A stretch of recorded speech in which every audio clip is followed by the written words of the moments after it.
Hey everybody, welcome back to FableForge. It's our first live stream 2021. I hope everybody kicked 2020 out the fucking door with a passion, and hopefully this year will be much better than the last for everybody. It's been a long day for me, so I apologize. Players already know this. They're going to carry me this session, which is amazing because they're awesome players, and I'm just going to do my best to make them look really good. So yeah, we don't really have any announcements. As always, check out all the links below, invite your friends, have some fun tonight on this beautiful Wednesday night, and we're gonna jump straight into playing D&D. Oh, and Lexi, welcome back because you weren't here last session. Yay. So we do not have Josh with us, we do not have Lycus with us, so Lycus is going to once again fade into the background, and Sophian is going to be largely on his own as far as player characters goes. He was all a figment of our imagination anyway. That's right. So, where did we leave off? This is where we left off. So, quick recap. Your party came together in the village of Urbalka. You all had your own reasons for being there. A lot of it coincided with this relic known as the Moon Shard, and of course your own little information and backstories pertaining to that. Once you were there, you were brought into this annual ceremony where the dark comes into light, and Juriander, the High Priest, manages over it, and then shit went absolutely horribly wrong from that point on. And through some very flexible, quick thinking, never say die tactics, you have all survived up until this point. Along the way, you had a run-in with some crazed hunters, a mysterious figure disappearing, a twisted orb of light that seemed corrupted and lashed out at the High Priest and some other people. The cathedral was burning. You went down to try and find the Moon Shard and Juriander. The cathedral collapsed on top of you. Now you were stuck down here. You kept following the clues. Lorelei got knocked out and was carried for the remainder of last session, and you followed the clues down further into the very bottom of the cathedral where you are at now. There is an ancient tomb. You saw Juriander on the ground next to this large ancient sarcophagus. There was undead all around, skeletons and zombies. Working together, you defeated them pretty flawlessly, and as you were approaching Juriander and exploring this room, this massive stone-covered spider crept out while a mysterious figure disappeared behind the sarcophagus. After fighting this spider and staying alive for a little while, the spider stopped its attack suddenly, disappeared down a tunnel, which seems to have been hastily burrowed in the recent past, and then the tunnel collapsed, sending a cloud of dust into the room outside of it. Taking stock of the situation, you checked on Juriander, started investigating the stone slab covering this massive sarcophagus in the middle of the room. Juriander seemed alive but unconscious. Being the D&D players you are, you decided, let's move the lid off of this ancient sarcophagus. And then as you were doing that, the stone scraping along the top of it, you heard Juriander cry out to stop, and then we ended with a flash of arcane energy coming out from beneath the stone lid. So hopefully... Right, that's how we ended. So hopefully now we are caught up. I need everybody to give me a Constitution saving throw, please. Even me? Even you are in the vicinity. I'm not sure where you were dropped, but we are going to say you are in the vicinity. 13 for Soraya. Okay. 9 for Brian. That was a freaking 4 for me. Oh my god, that was a 6 for me. How am I the highest? Everybody dies. So Game over. I heard a 13, I heard a 6, I heard a 4. Shaves, what did you roll? 9. 9. Okay, so everybody that did not roll a 13. Yes! It's a +1 to everything. Yeah, level up. Awesome. So as this explosion of arcane energy pierces throughout the room, coming from beneath the sarcophagus, enveloping you all, this thin layer of arcane frost covers your body, and all of you except for Soraya take only a single point of cold damage as this freezing plume erupts throughout the room and then dissipates, leaving this strange whitish bluish glow coming from within the sarcophagus. The lid is still largely in place. You just barely cracked it. You see steam or some other type of water effect evaporating from within the sarcophagus into the air around you. Juriander fell back over, and he seemed to have summoned enough strength just to try and tell you to stop, and then he got hit by this blast too, and he is once again unconscious. Lycus, we're going to say that Lycus is unconscious because that gives us a great way for him to be out, and this freezing cold energy seemed to have snapped Lorelei into consciousness. So now you all find yourselves here, ready to rock and roll. What was that? It was cold. I think we just opened a fridge. Let's poke our head in, and I will put my eye against it. Like, what am I seeing here?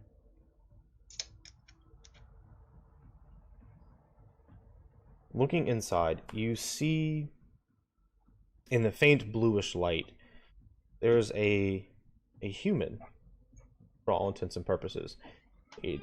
Although this sarcophagus and this tomb is very, very old, this individual seems barely sleeping, as though they may have fallen asleep just mere moments ago.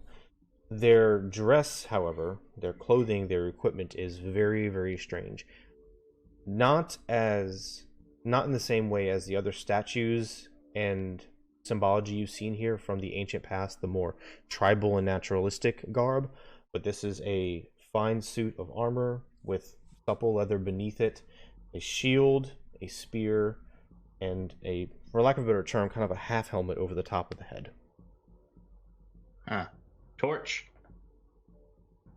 I'll give you a torch.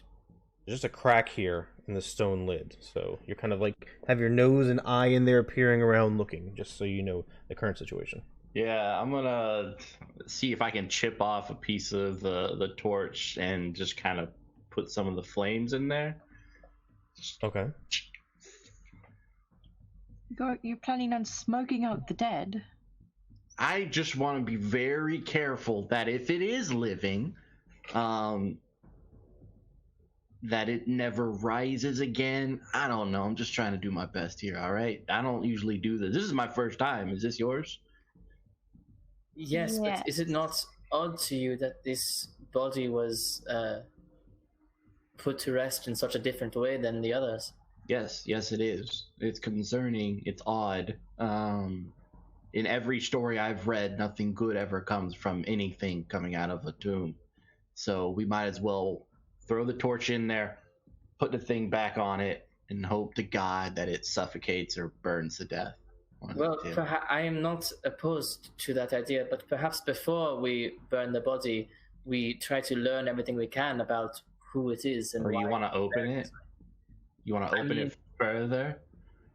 I think that might be a good idea to figure out what is happening here. I mean, Joriandor told us with his last breath to stop, so it's dangerous, I don't doubt, but there is something going on here. Something, oh gosh. Let me see if I can raise the helmet and see what's underneath. Why don't we just wake up Joriander and ask him? While this is happening, I'm gonna be like, oh, what? Oh, hey, Lorelei. You're awake. Oh, what? Are we safe? Opposite. No. We could not be less. What happened? Did I pass out? I mean, I guess. Yeah. I guess I passed out. You got hit by a rock. It was horrible. Oh, my head does hurt a little bit. It might have disfigured you, so. I guess I'll see you next time I get to a mirror. Yeah. What's going on? What is this room? Where are we? Thank you for carrying my body, by the way. Nice to see you guys. Yeah, you as well. There was a giant spider. We fought the undead. That guy passed out. There's possibly a mummy in this tomb. I think everyone else is pretty much dead. But hey, we have each other, so friendship endures. Okay. Yes, we also met one of Sofian's associates. My crew. Oh, one of your crew. Oh, well, that's lucky. Yeah, we handled shit last couple minutes. It feels so long ago. It does. Yeah. You said Joriander? Is he here? He's right yes, he is right here. He is unconscious, but I have no way of healing him. Here, I got this. Can I be like shaking him awake and trying to like tap his face awake? You sure can. And I'll put my finger in his ear. I'll just back away. give me a medicine check with advantage. Sure. Okay, sure. Yeah, I'm helping. I gave advantage, right? This that's the advantage part. I mean, that's a shocking thing to Advantage do. is alt, right? Correct. I'm a doctor.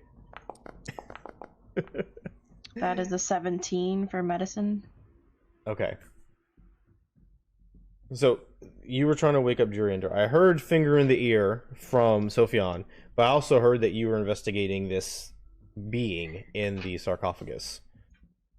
Which exactly would you be doing after sticking your finger in Joriander's ear to help wake him up? He'd just like have his eye and then just do it like on the side, you know. Yeah, it's like off to boop. This is the sleight of hand of the trade. Okay, well, stone slab's still in place. You can't really make out anything else that you haven't already seen. So if you'd like to inspect this thing closer, you have to remove the slab at least somewhat more so you can kind of get your head in there and look around and dig around and stuff. FYI. Joriander does seem to come to consciousness a bit.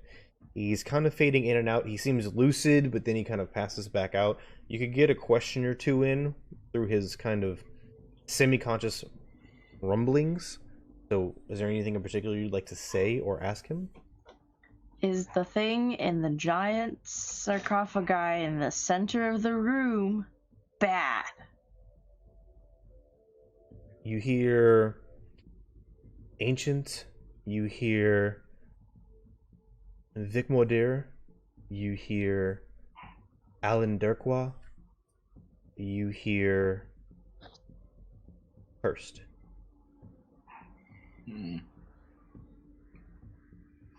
Sounds like a cursed dick word. Did you say dick? You can't say dick down here. There's dead people here. Where is that written anywhere? I don't know. It's like. And I didn't say it. He said it. Yeah, but then you just said it again. I'm just quoting what he said. I'm allowed to quote people. Oh, we're cursed. Okay. No, you're cursed.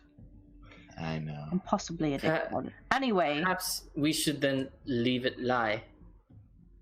Just close it back up and pretend we were never here. Or maybe it's like a vampire or something, and if it's this powerful to live, we should serve it. I No. don't think that's the way. Not at all. No. I think we will veto that, but either way, I think we should close it up and just take a bit of a moment to collect our thoughts and our consciousness, and then chase whatever those things were down that tunnel. Yeah, I'm just gonna lean on this tomb, stretch a little bit. I'm gonna work on pushing it closed if I can. I'm requesting for help. I'm trying to push it the other way open with my stretching, like, oh man. For some reason, Brian, it doesn't seem to close. It's really, really hard with Sophian leaning against on the other side. Can I just pick up? I'm assuming that there's some broken stone on the floor somewhere from all of the ruckus that we've caused. Can I just like at Sophion's head with one? You sure can. Out of nowhere, Sophion catches one in the back of the head. Oh God, what was that for? Get off. Hold on. I'm gonna take that rock. Can I throw it inside the tomb? I'm backing up even further. I am pushing as soon as he goes to pick up the rock. I am pushing as hard as I can to try to close it. I'm gonna open this. Why don't you want to open it? I'm assuming that cold that woke me up came from this, correct? Yeah, it did. It's definitely magical. Why do you want to open it? We already have one cursed dickwad in the party. We don't need another one. I mean, the more the merrier. No! Look, horrific things have happened to us today. Do we want to come out on top with any? Yes! Then maybe this is our way. Otherwise, what? We're going further down, chasing the undead. Would you rather us wake up an undead and then have it kill us before we can go down the tunnel? If this thing is in this sarcophagus, and I'm assuming it is very deadly, if the man passed out on the ground has warned us not to open it. Okay, but we already opened it. So what if we open it up just a little bit more? We need to open it up a little bit At more. least take the shield and the sword. We can sell Why it. do you want it? No! So we get some money from this whole thing. Does the shield have any sort of insignia on it or any sort of identifier? It does.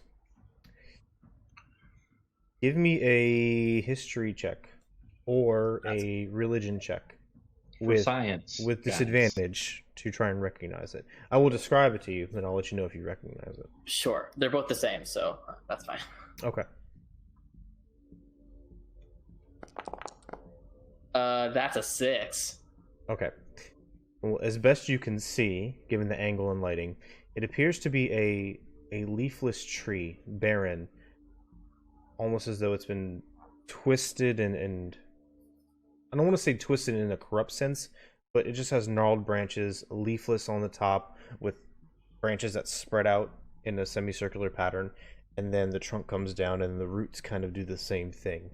Almost like a mirror image, but you can definitely tell which one's the top and which is the bottom.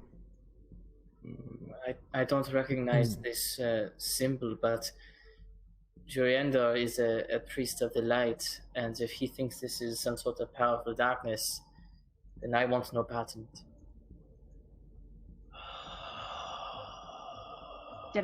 Did I even succeed in partially closing it a bit of the way when he moved? Sure. Yeah, you got another inch. There's like barely a sliver left right now. You hear a subtle. I'm gonna shove it. I'm shoving it.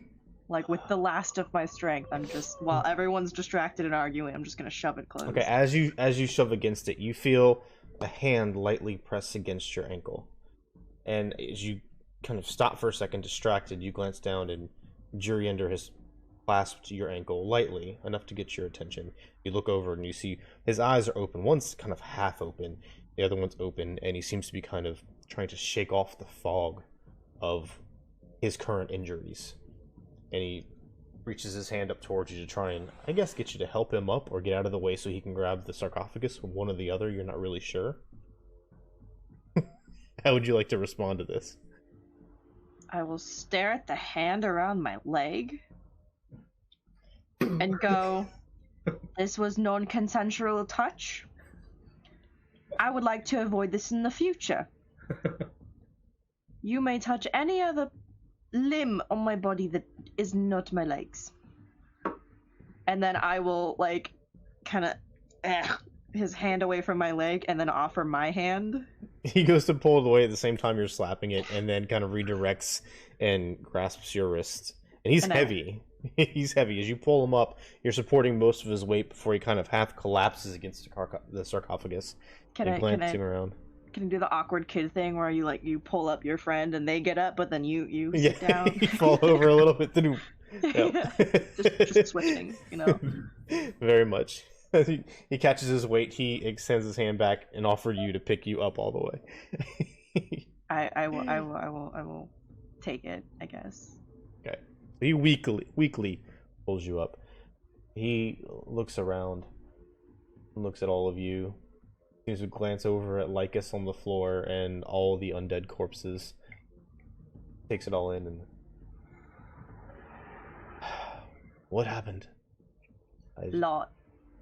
We were actually wondering the same thing. Perhaps you know more than I. Why do you have a pet spider in here? And what's in the tomb? Oh, okay. Please slow down. Why do you have a pet spider under your church? I know of no spider. I know that I came down here searching for the moon shard.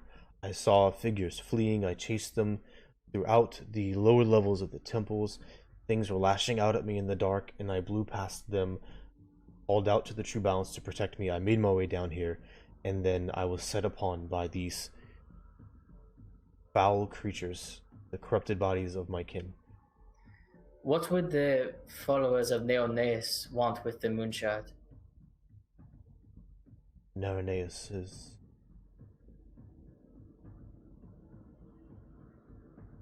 Nareness is nothing more than a legend. It has no followers that I'm aware of. Not in says- these, saw- not in says these the We saw parts. paintings his on your name wall. carved in blood on your walls.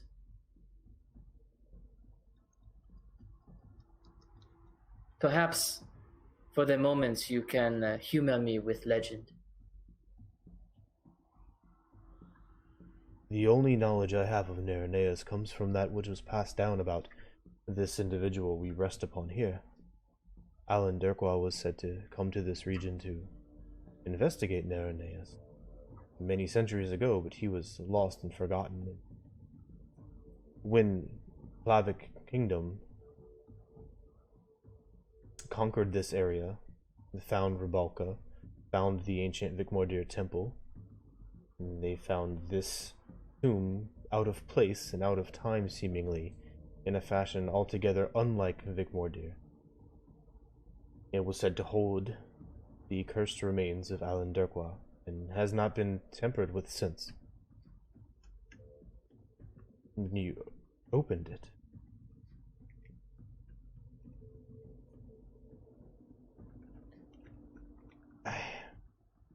perhaps But it is all what meant was- to be. What would this Derwa and or Nareness, what would they hope to achieve if they were to get their hands on the Moonshard? What can it do? The Moonshard is...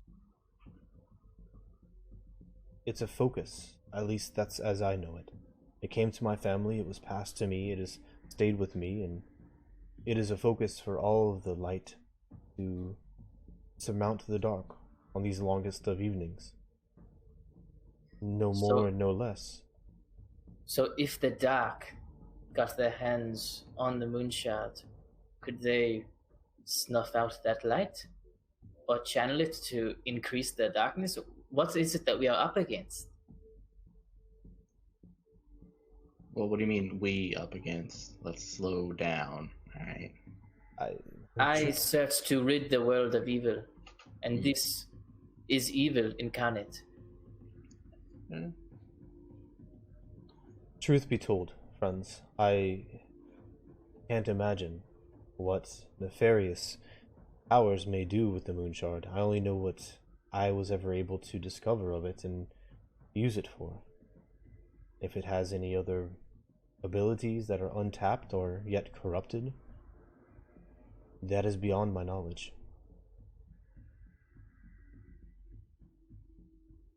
However, as I was saying, perhaps it is proper that Durkwa has been disturbed. He was said to have a journal of his research, his travels throughout the areas, that may shed some light on these. He was also said to have powerful artifacts laid with him. That being said, since you asked for legends, which feel free to believe in or not, these powerful artifacts he was laid with, they were beholden to him. He cared for them greatly. And they say, the legends, that these artifacts helped him hold on to whatever humanity he had left. And apparently in his dying days, he was chased down and slew by a faction of vicious vampires. However, he did not turn because of the humanity he was able to hold on to by clinging to these artifacts. So if you would venture for more knowledge, carefully plunder the tomb. Is it said that his journal was buried with him as well? It is said. It is said he was I a will- noble man. I will turn to Sophian. I care not for these cursed dark objects, but that journal can come in handy. I agree. So, shall we open it and retrieve said items? Perhaps that is the best option here, though I doubt I am much help in getting this lid off. I got this. I'm gonna try to push it open. Oh, please be careful.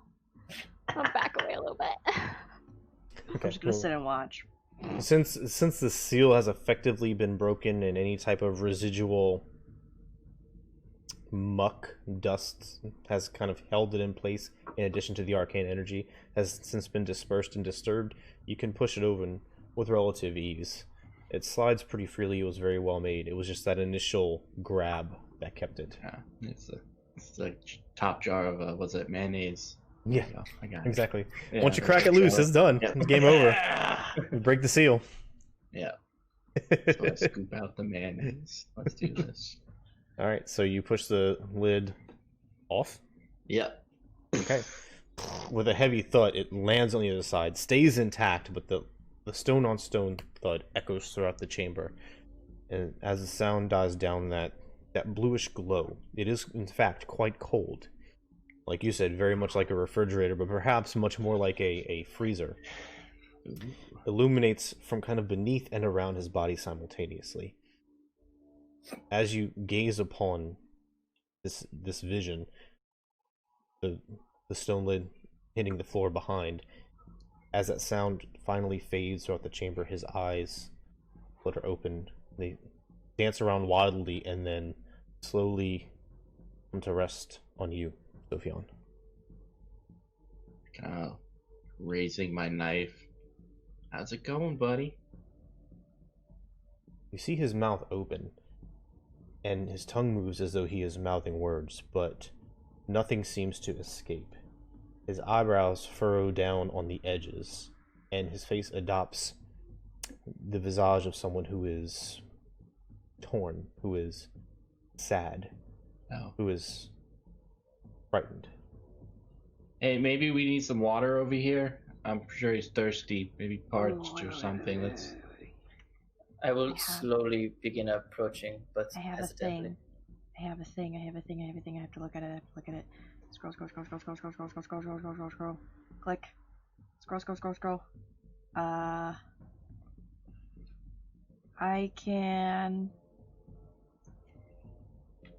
I can speak with it telepathically.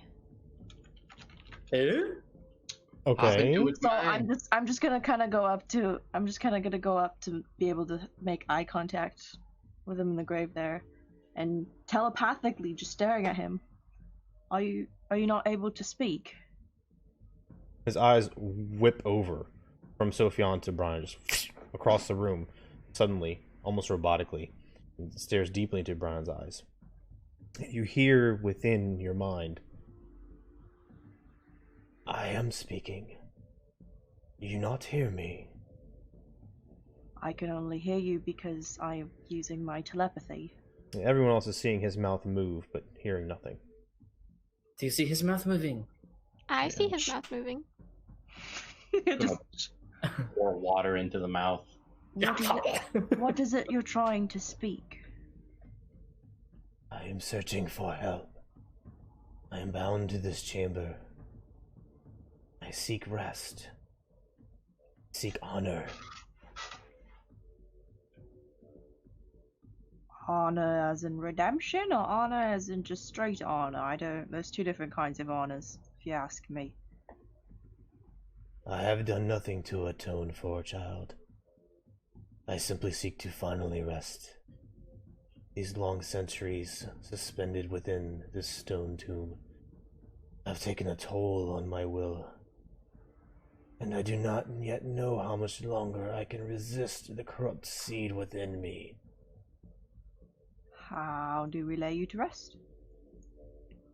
Remove this curse, or end my existence. Is Brian talking to him? How do we do that? They're staring at each other. I think they love each other. Brian, do you need help? I'm not focused on them. I have never slain that which bore this seed within me, but many things are said to work if legends are to be believed. Holy water, silver, wood through the heart, fire. I care not. I simply want to rest. So you've tried all of those things? I have been trapped here. I have tried nothing.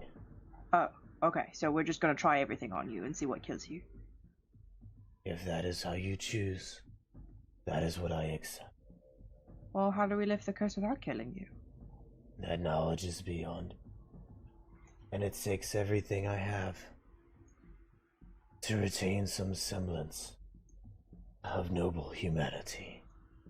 How much time do we have? How long can you... Because if we don't have time, we're gonna have to kill you. I'm super sorry about that, but... It burns. I know not how long I have been here, so I know not how much longer I can hold out. Can you hold out for like a few more minutes? Just at least a few while I converse with my party. It burns. Okay. I just kind of break eye contact with him.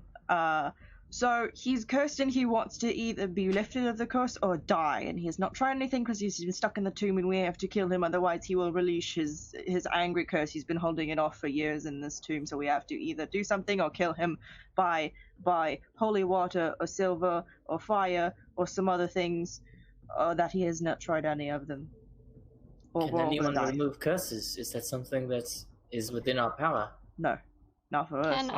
Not unless Priesty here's got something. Yeah, can our priest friend lift a curse, or should we just kill him? I think we burn him. I mean, take his stuff first and then burn him. Well, I don't want to take his stuff first, just in case that... If... We can't take his stuff if we burn him. Well, Okay. Well, let's take Sophion. his stuff first. Yeah. Sophion. Shush for a minute. He can still hear you. That's fine. He is not deaf. Didn't you say he wanted to die? No, he wants us to either break the curse, or if the only way is to kill him, then he will accept that. Okay, we can't break the curse. He doesn't want to be in say- pain anymore. He's in pain. He wants us to heal. I will check Juriandor. I'm here. I'm here. What? What? Do you have the power to remove a curse? I can channel the true balance's blessings, yes, but this entity, this Alan, his soul is corrupted by evil. The true I balance get will it. He's never a bless cursed such a one. being. Can you try it? I can pray, but I am telling you it would be a waste of energy. There we go. I cannot bless an evil being. Okay, Good talking to choice. you right now is a waste of energy. All right. So what we ways have to- did he say? It was silver? It was silver in the heart, fire. a wooden stake in the heart, fire, or it is holy water. I don't Well, have holy water. Those are But the we exact... can burn him. Would Hey, burning DM, him... don't I have holy water? You do.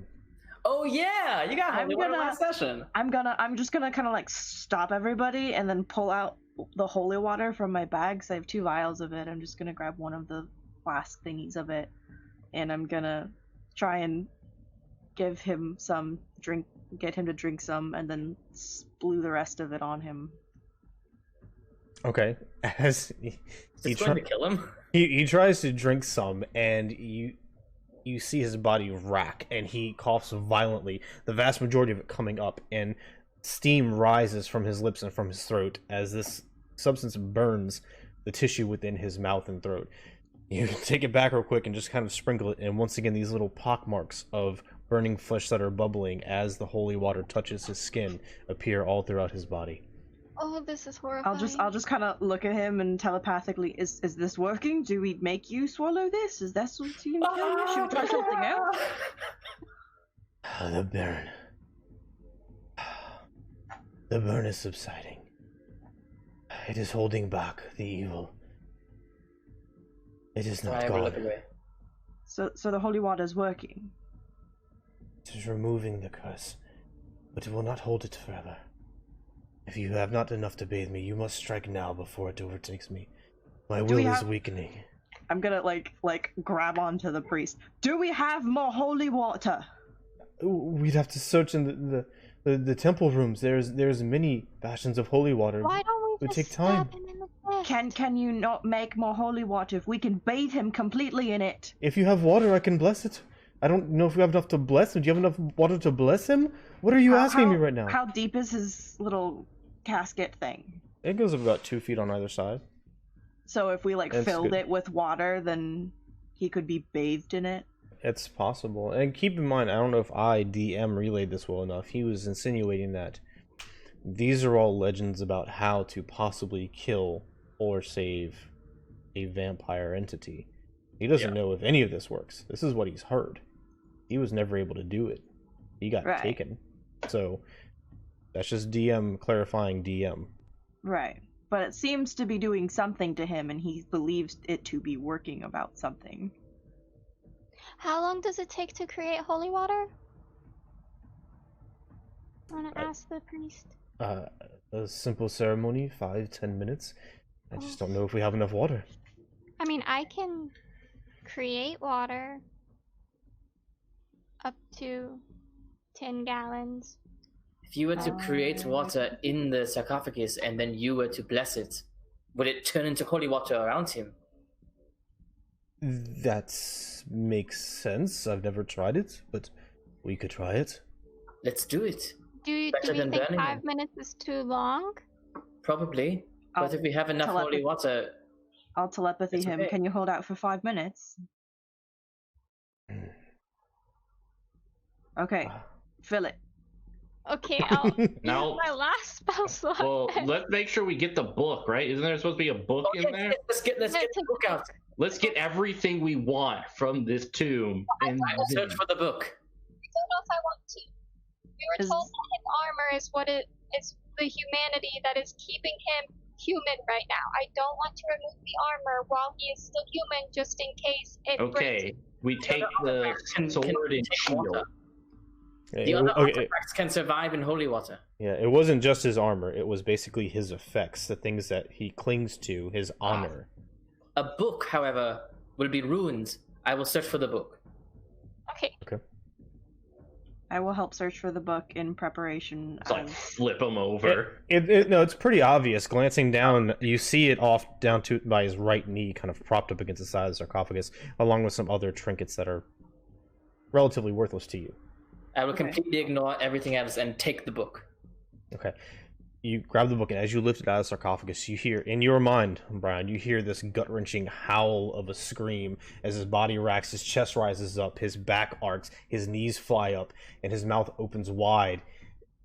Mere seconds after names, it's been a while, after Soraya lifts the book away, you see his 2 teeth here fall out, and then the beginnings of white, sharper teeth start coming in. I'm just gonna take my quarterstaff and stab him. I'm gonna take the end of my quarterstaff and stab him in the chest. Alright, well, it's blunt, so I'm gonna force it. that's fine. I would like a strength check to see how well you can use a quarterstaff as a stake. I just didn't want wet paper, man. Hold on. Oh, damn it, it's an 8. Alright, you puncture skin, you crack ribs, but it only goes in about an inch. And he's guys, help, continuing. Can I help? I'm helping. Yeah, Help, Alright. just start stabbing him in the face. Like, Alright. I will say, for the purposes of this, all of you except Soraya grabs a stake and 1, 2, 3, and between the combined forces, his body arcing up violently and the quarterstaff slamming down into his chest, you hear his ribs bending, and then with a quick crack, it slams through, and you hear the stone on the other side, and you see dark blood start to pool out slowly beneath his body. His body stays arced up for a moment, his eyes fixated, and then his face relaxes, and his body slowly slides down the quarterstaff to the bottom of the sarcophagus. I took a deep breath. That could have gone better. oh fuck yeah. Oh my gosh. Oh my gosh. I'm gonna. Oh. Can I look to the priest? Can you bless blood too? Is that it? Is that a thing? Holy blood. Typically, blood is something that is revered in its own right and better left undisturbed. If Lorelai, you straight up murdered someone. have great need, I could try it. He was gonna murder us. I felt it. It was just a question. I was just curious. I will bless his corpse, though. It seems fitting.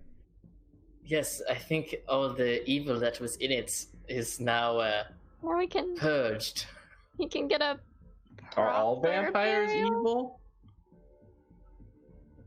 There was I don't know, certainly do you- darkness. Do you do you not see the black blood? I mean, black isn't like evil. It's chill, right? It could, let's not. I'm gonna like get out my little flask and pour out the alcohol and start to like, come on, blood, get in there. You can collect some blood if you choose to, scooping it in a little bit, but yeah. You have corrupted blood. I am going to use the empty vial of holy water and fill it with blood as well. All right, you each have a vial Fuck, guys. of corrupted I have blood. a plan. Next I have a time, cursed book. Vampire the Masquerade. So will I. Just remember, it is corrupted blood from Alan Durqua. Alan Dickwat, got it. Yeah, I'll put his name in chat for you all. Yeah, and I'm. Let's take his stuff. Like, let's go for it. I will back away with the book and I want to ask just the open priest if he would know whether or not the armor would still be like if it had magic or if it would retain any of its magical properties that kept him alive all those years. Because I know it was also his life force, but These artifacts were said to be powerful. I do not know if... Allow me to rephrase. I do not believe the artifacts themselves kept him alive. I believe his noble spirit and the enchantment on the sarcophagus kept him in this state.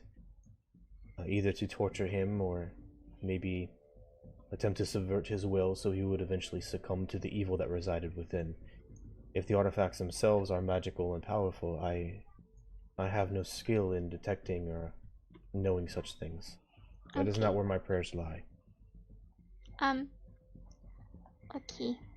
Do we want to take the armor? I can see if it's magic, but it'll take 10 minutes.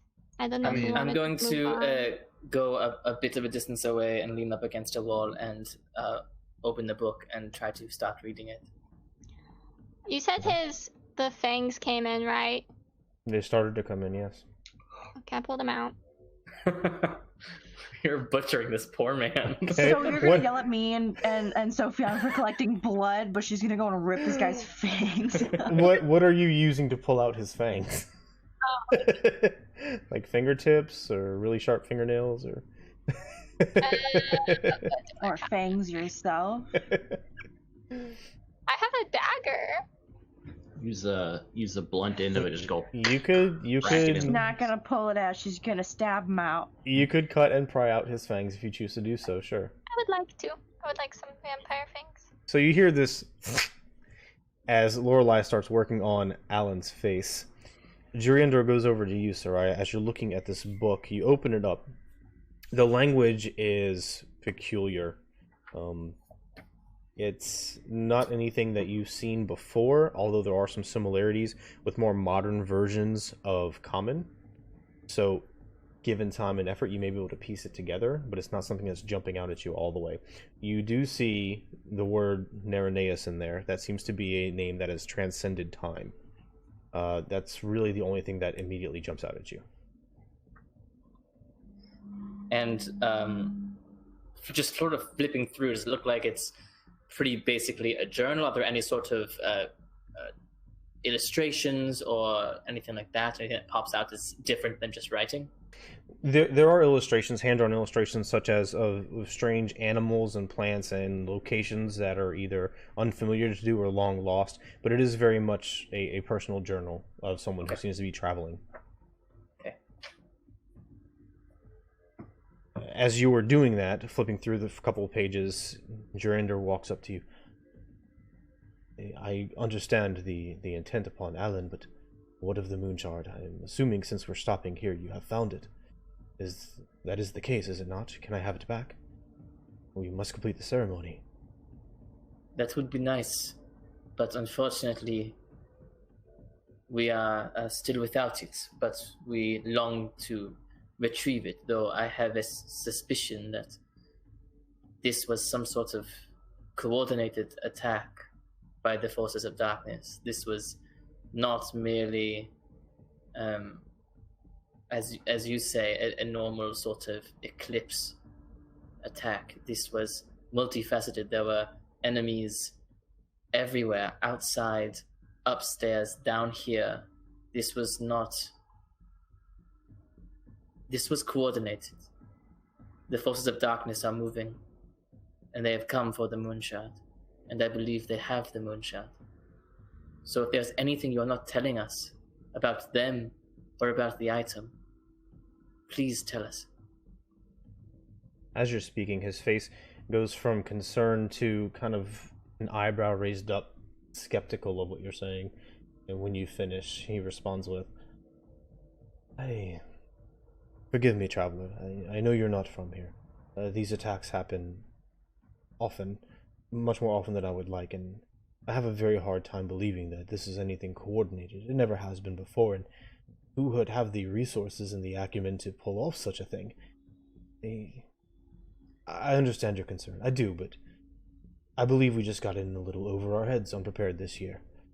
Let us get out of here. If you don't mind, sir, and I do mean no disrespect, in previous years, what sorts of dark creatures attacked? Because I personally know that this year, this day, there were undead and monsters and fire beings and dark cosmic orbs. Is this all normal to you?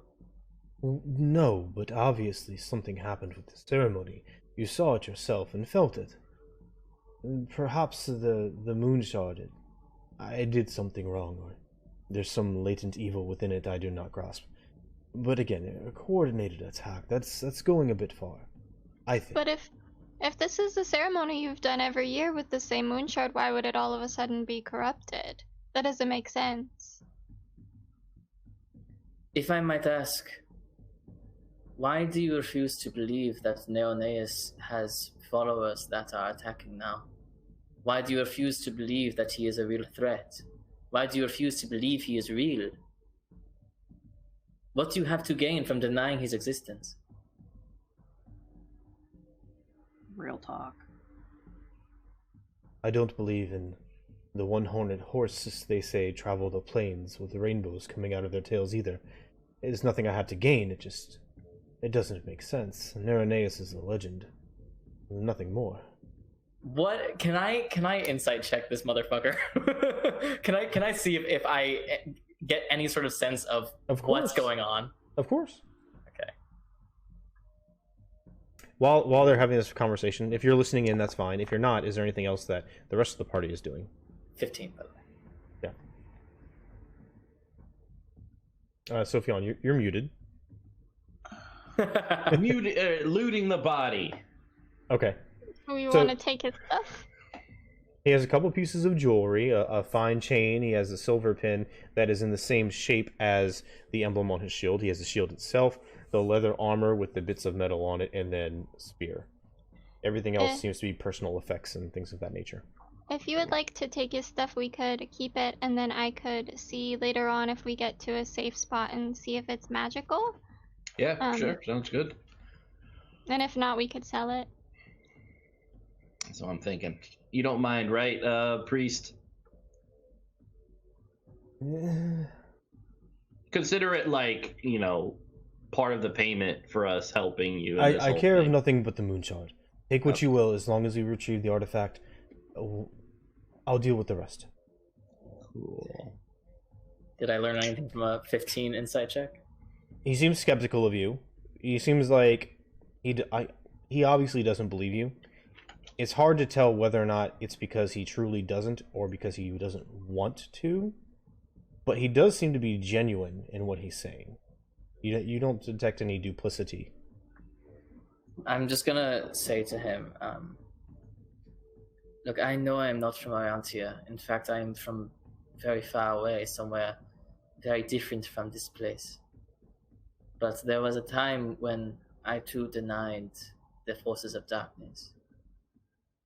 And something about darkness and that sort of power is that if you ignore it for too long, it makes itself known. It makes itself undeniable. I have seen what powerful evil can do. I've seen it from a perspective that I like to not think of. So please, I urge you to see us as allies in this.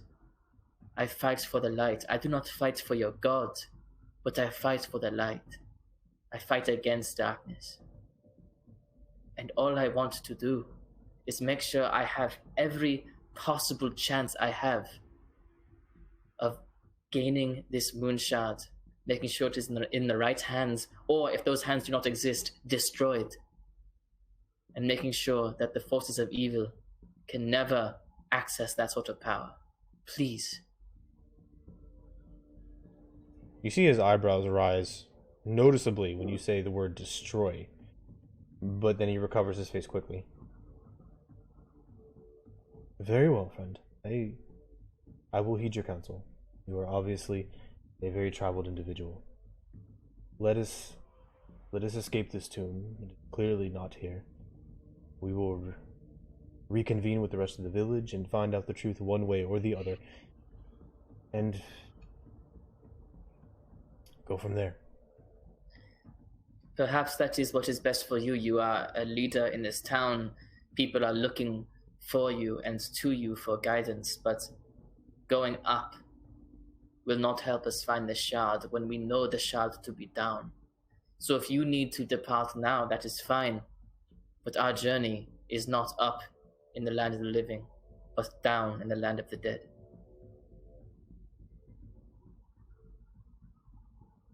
I'm going to stand up and walk away. Okay. You leave him there thinking. Alright, so let me see if I have this in here. They're looting the body. For now, since nothing is really investigated to see whether it's magical or not, just know what you have. You have a shield, you have leather armor, and a spear from Alan Durkwa. You have a kind of a silvery chain, and then you have a pin that was on the armor in the shape of the leafless tree. Oh, that chain going right around my neck. It's like Jesus. Let's do this. It's almost painfully cold at first, but quickly warms up to your skin.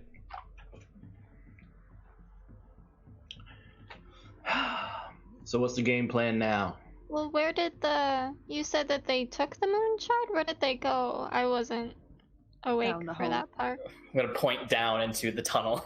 Oh, down there. Are there stairs in this? Yeah, I was about to tunnel, ask, or is there a ladder, or is it just a drop?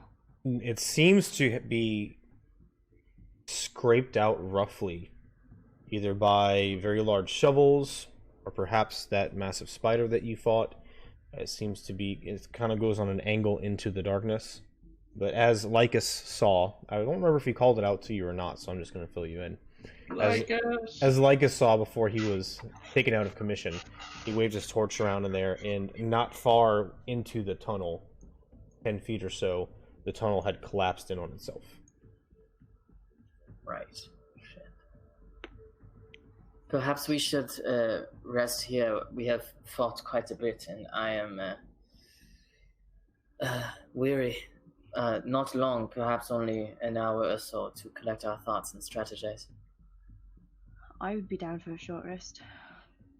Yeah, sure. I mean, yeah, cool. But I don't know, like, what, I mean, I feel like we've saved the day, right? We should probably get paid, and, I don't know, move on with our lives. So, but the moon shard is still missing. Why does it fall to us to get the moon shard? Do you see other people down here? Think of it more like we just want to get to it first. I mean, I want to get to it first, but like, this is, oh man, this might be dangerous. Are y'all willing to die for this? Are you? No, Nah, I'm not. Juriander steps up in the middle of this conversation. I see that you are discussing what to do. I am going to return to the village. I will take the side tunnels in case anybody else still lingers above. If you need another way out, there's small tunnels back the way you came. There's smaller tunnels. You take them to the side and they come up outside of the well behind the cathedral. So Well, I say let's go with him. I mean, if anything, we should take the night off, right? Figure out what the hell's going on topside, maybe. I mean, there's certainly some free houses, so you can get a nice place to chill for the night. I worry that if we go back up and even sleep for the night, that we are letting the trail go cold. But perhaps there is no way forward except up. Yeah. Unless one of us has the ability to move dirt and rock. We've already been here for quite a while, moving the lid of the sarcophagi and waking up Joriander, so... We still need to get paid. So... Perhaps we should rest here for a moment, collect our thoughts, maybe see what some of these artifacts are, and then decide if we are going up or trying to find a way down. I agree with that. Yeah, it'd be good. One more hour. That's all we get down here. Alright, I don't want to be tripping up and getting assassinated. So if we're taking a short rest, I'm gonna also focus on that journal and see if that journal is magical over this short rest. Okay, that's fine. Seeing you reached a consensus, Juriander accepts your decision, nods to you, and walks back out the way that you all came into the tomb. Just FYI. So, the journal does not seem to be magical at all. Okay. Can I cast as a ritual detect magic if we're gonna sit here for a little bit? You certainly can. Okay. Cast it on here. Can I ask Soraya about the book? No, that's up to y'all. What do you say? What's inside the book? It's a journal of his travels, but it is in a very old version of Common. It's a bit hard to read, a bit dense. Old I don't know, version perhaps. of Common? Yes. It's hard to explain. Can I take a look? Have you heard of a bard named Shakespeare? Yes, I have, vaguely. He sort of writes like him. Can I take a look at it? Of course. And I'll just wait for a second and go. How did you talk to him? I can. Oh, you know what? I'm gonna not say anything. I'm just gonna keep looking Soraya in the eye, and I'm just gonna go the same way I talked to you earlier. Is that something you are trained in? Is that something that you have had since birth? What is that? I'm born with it. All of my people have it, and my mouth is not moving in real time. It's just me, brain talking. That is quite powerful and useful. It's pretty useful. Yep. Yeah, I'll hand them the book. Perhaps you will have better luck with this. Can I read it?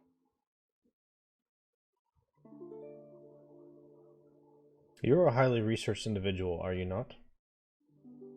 Yes. I meant the language more or less than the actual can I actually read. That's what I... Yeah, no, that's what I mean. That's what I'm getting at here. I'll tell you what. Give me... I can tell you the languages I know if that helps.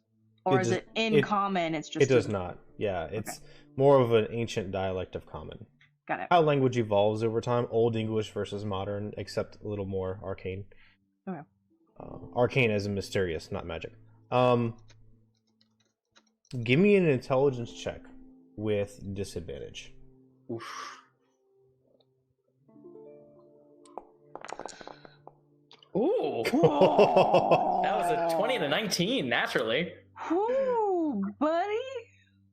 What So- you gonna do? Glancing at it, it is quite obtuse to you initially. However, you can rapidly piece together patterns and, well, an S here is an F now, and so on and so forth. Well, they're putting the adjective before the noun and so on. And so you can piece together pretty rapidly what it says. A lot of it, just flipping through quickly, a lot of it is very mundane daily traveler stuff, interesting people they met, places, etc., and so on.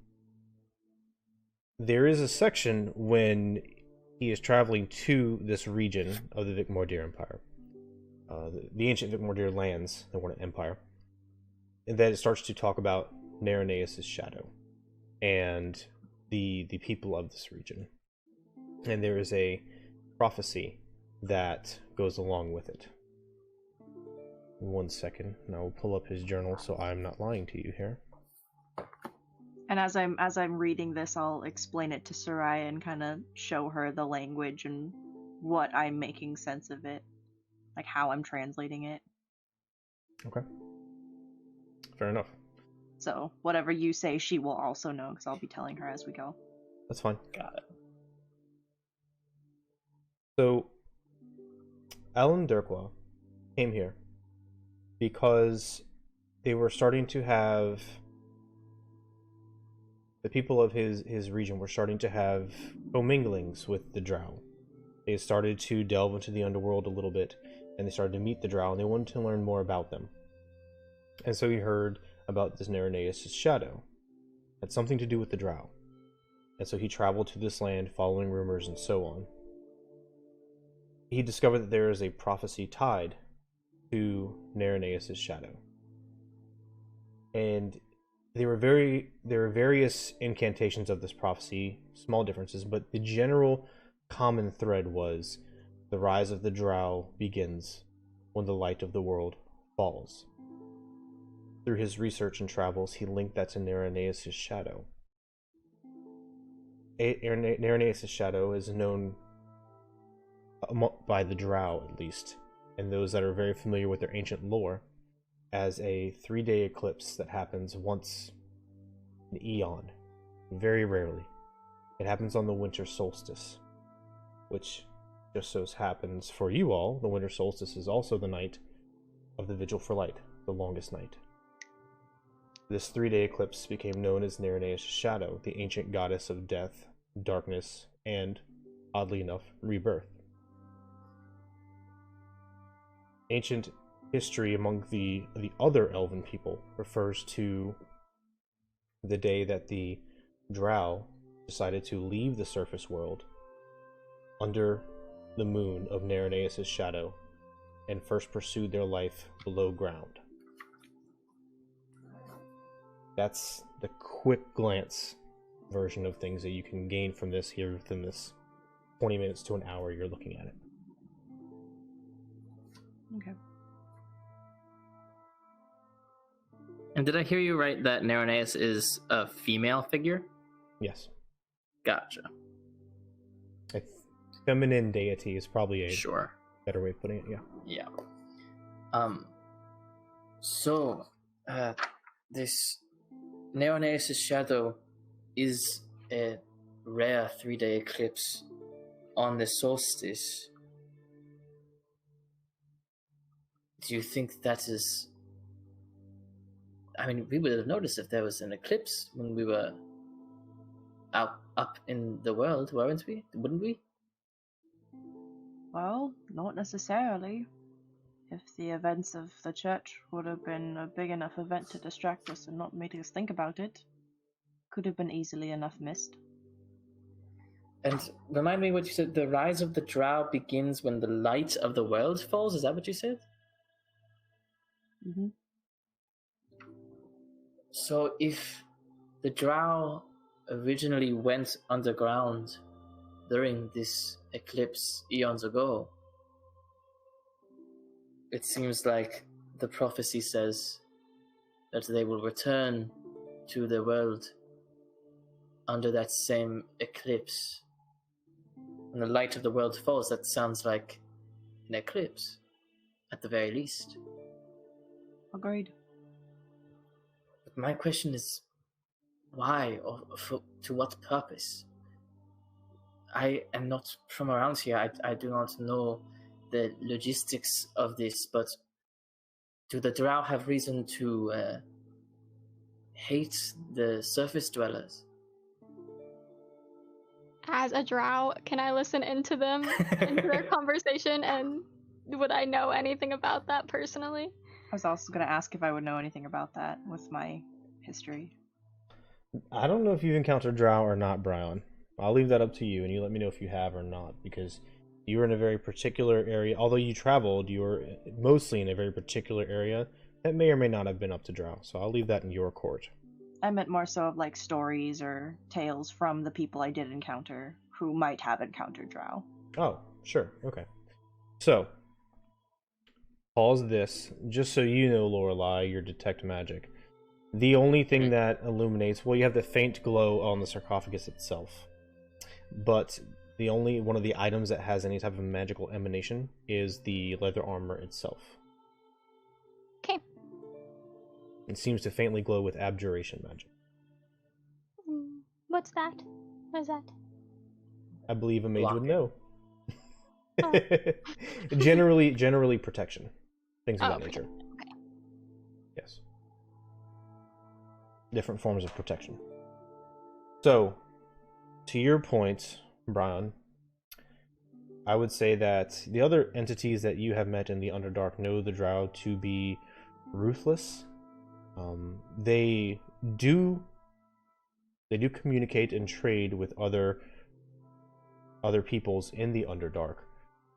But it's always with an eye to the side. People are always watching their back around them.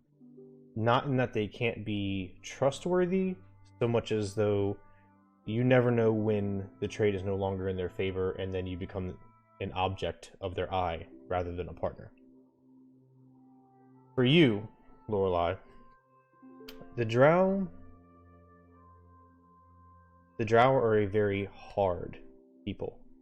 They live in a very dangerous environment. They have to survive by whatever means they can. They have built a very powerful civilization in the underworld, but it is because they view life so differently. It's not about being comfortable. It's not about amassing riches. It's about, in the Underdark, you either eat or you're eaten. And that's kind of how they view everything. Everything is a zero-sum game. And so for them to flourish, they have to necessarily whittle away at others.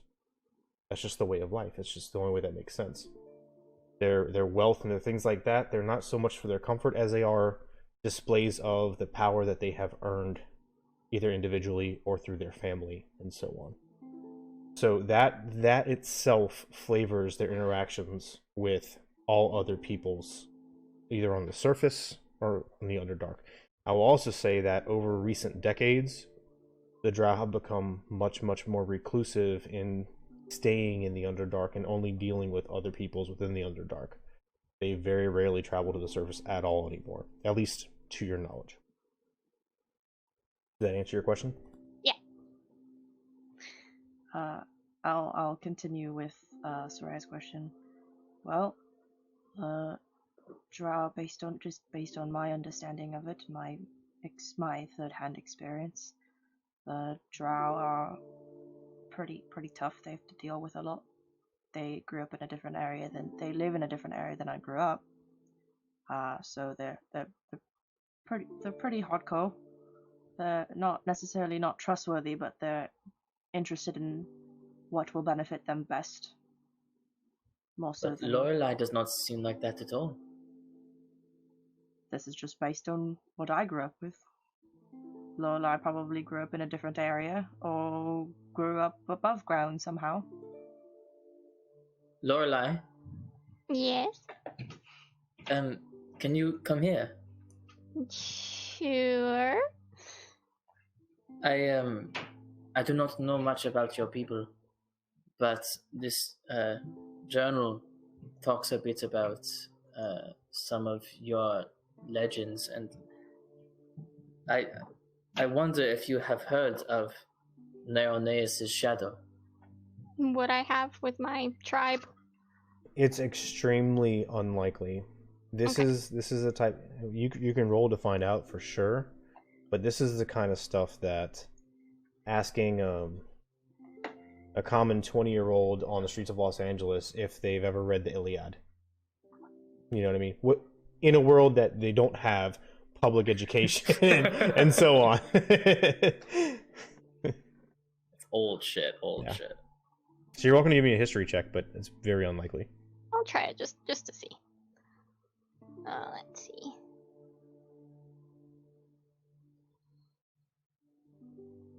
There's a 13. Okay. You know nothing about what he's talking about. Okay. She's talking. Yep. I mean, I studied a lot of different things whenever I was growing up in my tribe, but I've never heard of that. Most of my learning was in the art of fighting, basically, and surviving.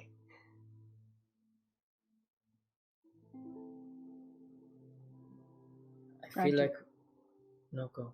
Granted, the things I know about it as well are very minimal.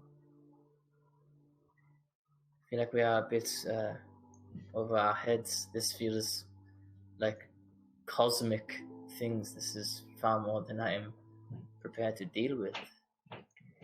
Doesn't mean we can't do it. Yeah, take it one step at a time. Let's get in that household right now. Let's get paid. I've been back in town and all I've done was stab things in the face. Sophia, can I talk to you actually? Yeah, we're talking right now. What you got? I mean privately. Oh God, why? I'll walk away with Lorelai and start talking about the journal. I'll share. Yeah, I'll share with the journal. I'll share with Lorelai. Yeah, I was gonna ask what they learned exactly. Yeah, I'll share it with Lorelai while they talk. Sophian, I did not like you when we first met. Ouch. But okay. I perhaps was wrong. You saved my life back there. Yeah. And you did not have to. Yeah, let's not make it awkward, okay? First you insult me, then you make it awkward. I'm not getting anything from this conversation. I just wanted to say I am grateful. Yeah, no problem. I mean, you watch out for me, I'll watch out for you. Two-way street. Let's not make it weird or complicated, you know? You're like this little kid, right? I can't let a kid die before I do, you know? It's just not going to happen. I have not had a good track record when it comes to allies, let alone friends. And so that was unexpected and nice. Yeah, no problem. Allies, let's not get ahead of ourselves. Maybe one day friends down the road, like a year or two. Yes. But for now, yeah, we're having fun. Yep. That was all. I'm sorry cool. if that was awkward. I'm not. Yeah, it was super awkward. I don't. Yeah. Let's. Perhaps we talk differently. I think so. I think. Yeah, let's just go back to the group. You know, no problem. You don't have to thank me for saving your life. Just do the same. You know. I will try my hardest. That's all I can ask for. I will try my hardest as well. Mostly, 80%. Okay. All right, let's go. We'll skip on over to the other. Short rest. Okay. Yeah. Short rest, please. If that's all you. Is anyone focusing on that leather armor during this? I did. I mean, I detected magic, but. I mean, with that talking that we were doing, can someone still focus on it and identify it? Yeah, that's not a big deal. I mean, I can since I was the one who figured out the magic, and then. Yeah, it doesn't really matter with your group because 3 of y'all are magic users, and Sophion might be if he ever decides to multi-class. But Never. but generally, I try to keep identification and things of that nature kind of consigned to some type of magic background of your character. So any of you three could. So. I'd like to. Once I detected what magic it was. Okay. So this armor does not require attunement of any type. It is relatively simple leather armor. However, because of some type of ancient abjuration style magic that seems to be kind of lost to common arcane knowledge nowadays, it has been infused with the ability to help protect the wearer from extreme environments. In that specifically, and this is more of a note, I don't have a magic item made, but if you want to, I can make it easier in D&D Beyond. This leather armor, when you're wearing it, protects you and keeps you feeling comfortable and healthy in temperatures as cold as -20 degrees up to 120 degrees. So this is for Soraya. This is just what this armor does. Yeah, I mean, can't you even wear that armor. Give leather armor. It's regular leather armor. So I can't wear any armor. No. That's too flimsy and weak. Some weak shit. So, no thanks. It is interesting to me, but I don't think I have the body for it. You don't. I already have my protective layer. I can wear it. Yeah, I think it's appropriate because you straight up murder faced that guy. I did not expect such brutality from you. He was going. Did you see him? He was about Yeah, to no, go it was. murder us. I just didn't expect it. Okay, that's all I'm Okay. saying. I'll take the armor and put it on. okay. As you put it over your head, it's pretty heavy and baggy. Like the shoulders come out a good 3 or 4 inches off. But after it settles for a moment, it slowly starts to meld and shape down closer to your torso, so it becomes much more well fitted. And that massive hole in the chest also kind of self mends and heals up as it becomes accustomed to your body and your frame. Okay. I was about to say you should gain some weight, but that's not. You're off the hook. Yeah, it fits pretty nicely now. I guess we'll see how useful it is. You can test it out. Someone shoot her. Oh, it doesn't do that. I feel like it just keeps me warm. I could make you a bit colder if you did want to test it Maybe out. we'll just go out into the Get the nature torches. and do that. All right, are we going back up now? We've talked about it. Yes, unless someone can move rock like that, I think perhaps our only way is up. Yeah, I mean, with a shovel in a couple of days, sure, but Right. I ain't got time for that right now. Okay, should we go through the secret tunnel that Joyandor mentioned? Let's go through the tunnel he went through, because at least we know that's safe-ish. Well, we say that now, but we followed him before and were set upon by... Okay, let's Golden not, like... things. Let's see. For Now a we're gonna short get rest, attacked. how many spells do we get back? It depends on your class, but if you're not a you get spell slots back if you're a warlock. Yeah, Warlock's Yes. the only one who gets it. Yeah. Short rest. Oh. And fighters get their spells back. All of them. Every time. Yeah. All right. So let's take the route All right.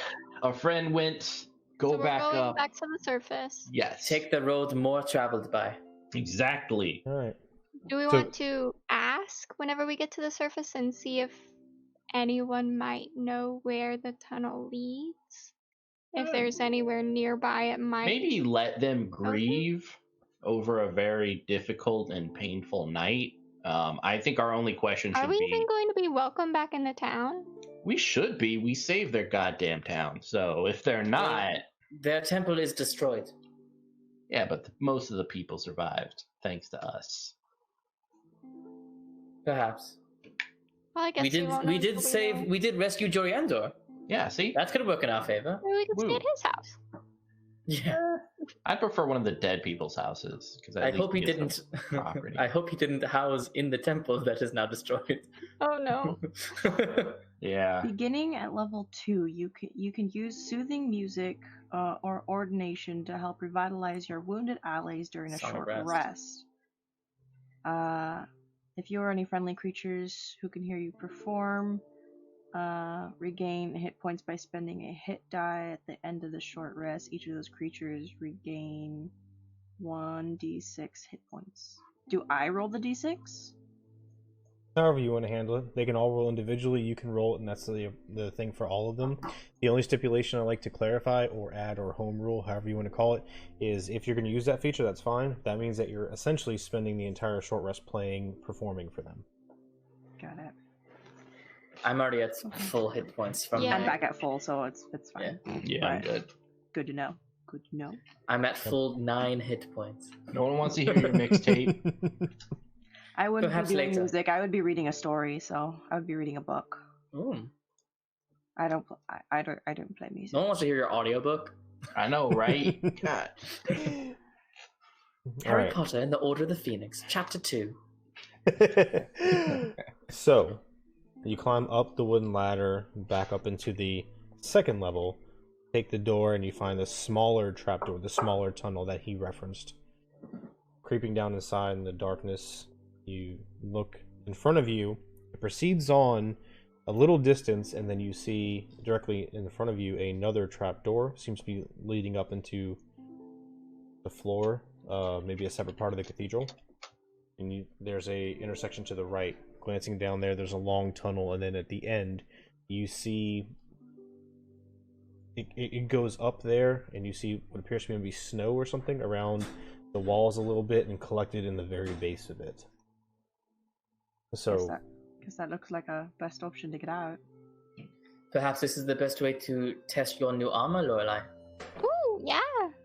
Gets out knife. Are we gonna go? Yeah, let's go. Okay. proceed down the path. You look up, and you are very much indeed in the base of a dried well, and you see in the sides of the walls of this well, hand and footholds have been kind of roughly carved out sometime in the past, and so you can climb up with relative ease. Right. One by one, you crest over the top of the stone well and help each other up and look around. You see there in the front of the cathedral, some distance off, a group of people. Many of them seem injured and or exhausted. The number there seems much smaller than the amount of people that were in the cathedral itself. And notably, you don't see any bodies lying around that would account for these other individuals that were in the cathedral. You start to hear sounds of grunts of pain mixed in with sobbing sounds of individuals crying as you creep closer and closer. And you quickly gather between the whispering conversations, the pained look on Jerry Inger's face, and the scene in general, this ambush that occurred. Many of these zombified goblins and strange creatures of the dark wood do lie dead around, especially around the periphery, closer to the wood's edge. But here in the center, there's maybe 30, 40 people, and it seems as though everyone else has been taken.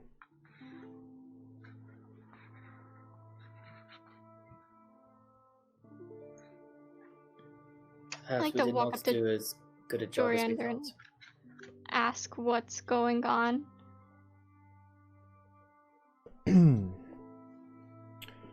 Well, it seems the mayor and Yuri were able to defeat many foes, and I fear that you and your friends were right.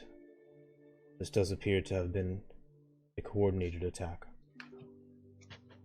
She called it. Obviously, listen to me. I don't say that in canon. I still have a hard time believing this has anything to do with the moon shard and the corruption of the ceremony, but it is obvious now that setting the temple alight was a ploy to get the villagers out into the darkness where they could be assaulted and then captured. And we have lost many. We just chased the remainder of them off. Yeah. Look, multiple parties are after this moon shard. You should be careful. Lots of newcomers into the town. People are after that. Where would the people glare at Sophion? We saw the final silhouettes just there running through the mist into the woodline. Perhaps that is our best clue, our lead. If you believe these two events are linked, then very well could be. And regardless of that, it pains me to ask anything of you all, after everything you have already done. But we have families missing their children, husbands missing their wives. If they can be recovered before anything else happens to them, the village would be eternally grateful, and in fact our very future depends on it. Of course. We can not survive with these numbers alone. In exchange for property, you got a deal. I thought you already had property here, Sophion. I would like more property, okay? Acquisition of... Perhaps that is something best discussed not in the raw of the moment. Yeah, I just want to make sure I'm not doing anything for free. This isn't exposed. Sophia, be quiet. We will do this that you ask. We will find your missing people. We'll do what we can.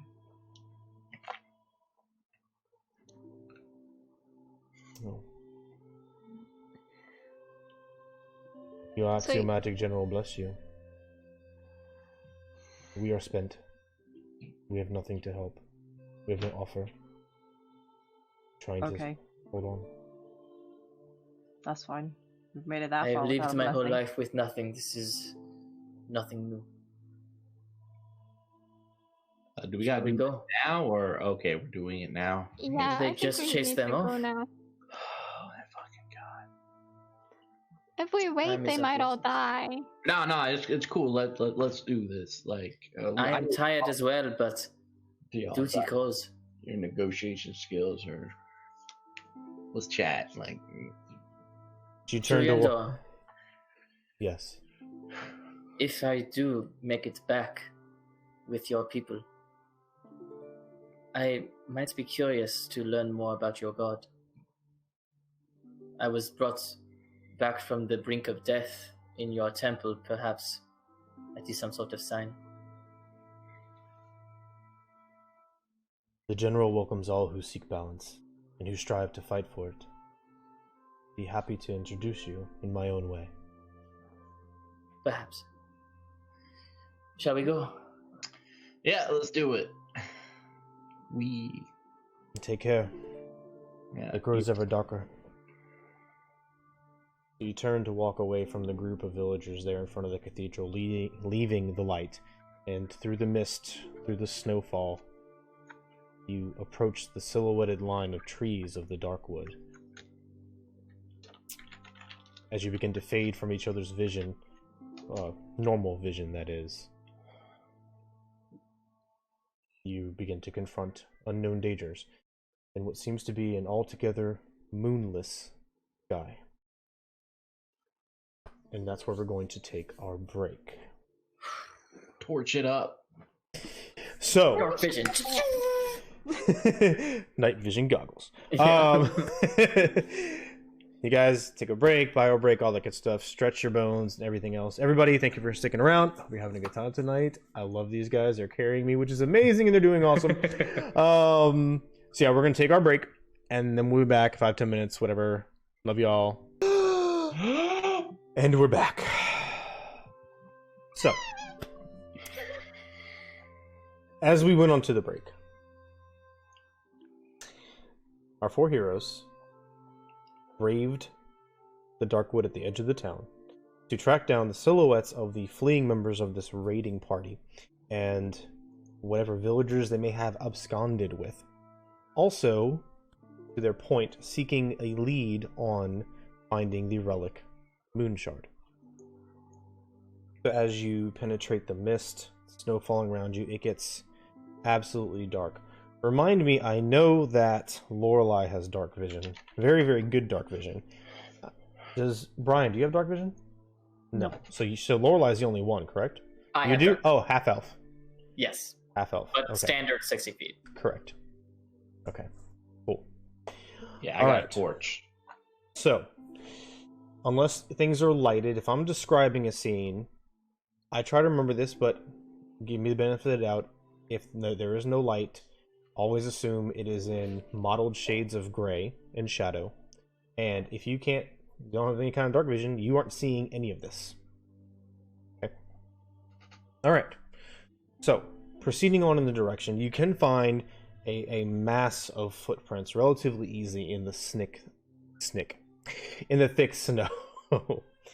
You follow it for a good 5 or 10 minutes, not hearing anything. Your own footsteps themselves muffled by the sound of the snowfall that you're trunching through, except for the icy sound. You do begin to hear the soft, echoing sounds of footsteps off in the distance, somewhere outside of your vision range. All you can see around you are rows and rows of trees, stones. The terrain is relatively hilly here, as it seems to be throughout much of this region and the Darkwood itself proper. You guys are opposed to torches. Do you think we should stay under complete dark? Nah, I got my torch on. It's on. I ain't walking through here in the pitch black. Gotta be out of here. Get your torch on?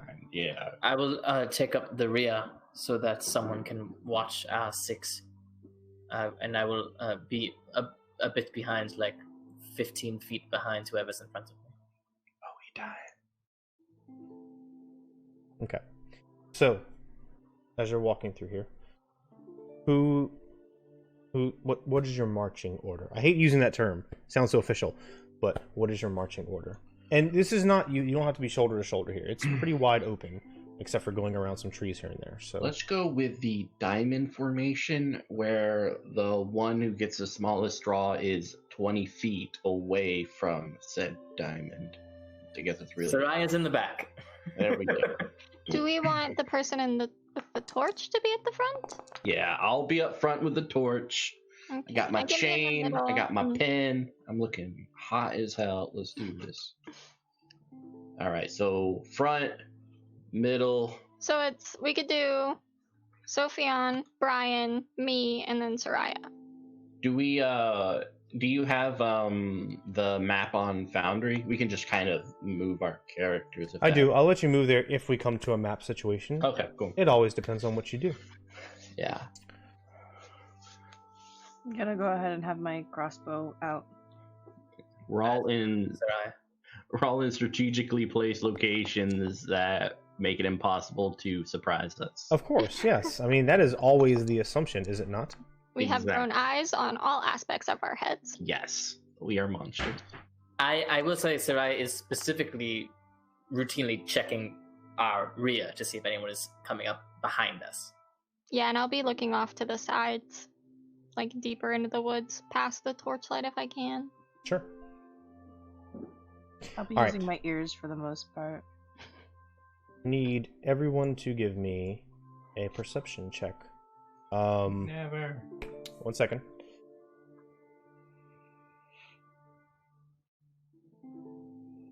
Yeah, we'll make it a flat roll. Okay. I'll fail it anyway. Oh God. 5. Wow. Wow. God, we suck. 10. Wow. It was Well, almost an 18. It has been a very long day. It is. You can't even tell if it's been multiple days at this point, just because of how much you've gone through, what you've seen, what you've tried to absorb. Your bodies are racked as it is. Each footstep is a slog through the snow, and it's quite easy to get distracted. You have to keep on snapping your attention towards each other and the task at hand.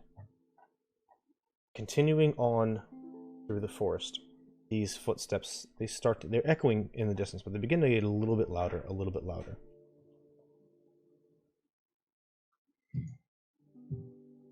You come into a copse of trees, and you're passing through, following the foot trails beneath. Somebody roll me a d4, please. Not me. I'll do it. Okay. 3. 3. Okay. So, Sophion, as you're walking, torch held high, glancing around, scanning, you feel something kind of plop on your shoulder, kind of like snow, and you absentmindedly kind of wipe it off, but then it kind of sticks to your hand. And Flick your hand a little bit to try and get it off, and you look down, irritated more than anything, to scrape the snow off your hand. But what you see is not snow. You see this strange, malleable, gel-like, fleshy creature. It doesn't really have any arms, it doesn't really have any legs, almost like an amorphous leech sliding down your fingers onto your wrist, and then you feel a searing pain in your wrist. I need you to give me a Constitution saving throw. Uh-oh. It's like, guys. Oh, no. Guys. Whoa. Oh my god. What'd I get? Okay, 19. 19. Okay, 19's good. Alright, so you take 1 piercing damage, and you start to try and scrape it away, and as you push it away a little bit, you see this hole in your wrist where this large, bony fang sank in, and the immediate area around it on your skin is kind of blackened. And then all of a sudden you hear heavy footsteps off to the left and off to the right. I need everybody to roll for initiative, please. Mother.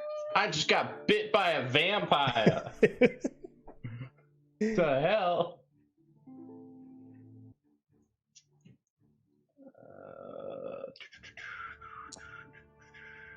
Are you gonna set up the initiative roller thingy? I am. Let me bring you to the map. Oh, fun. There we go. Oh, okay. Like, Alright.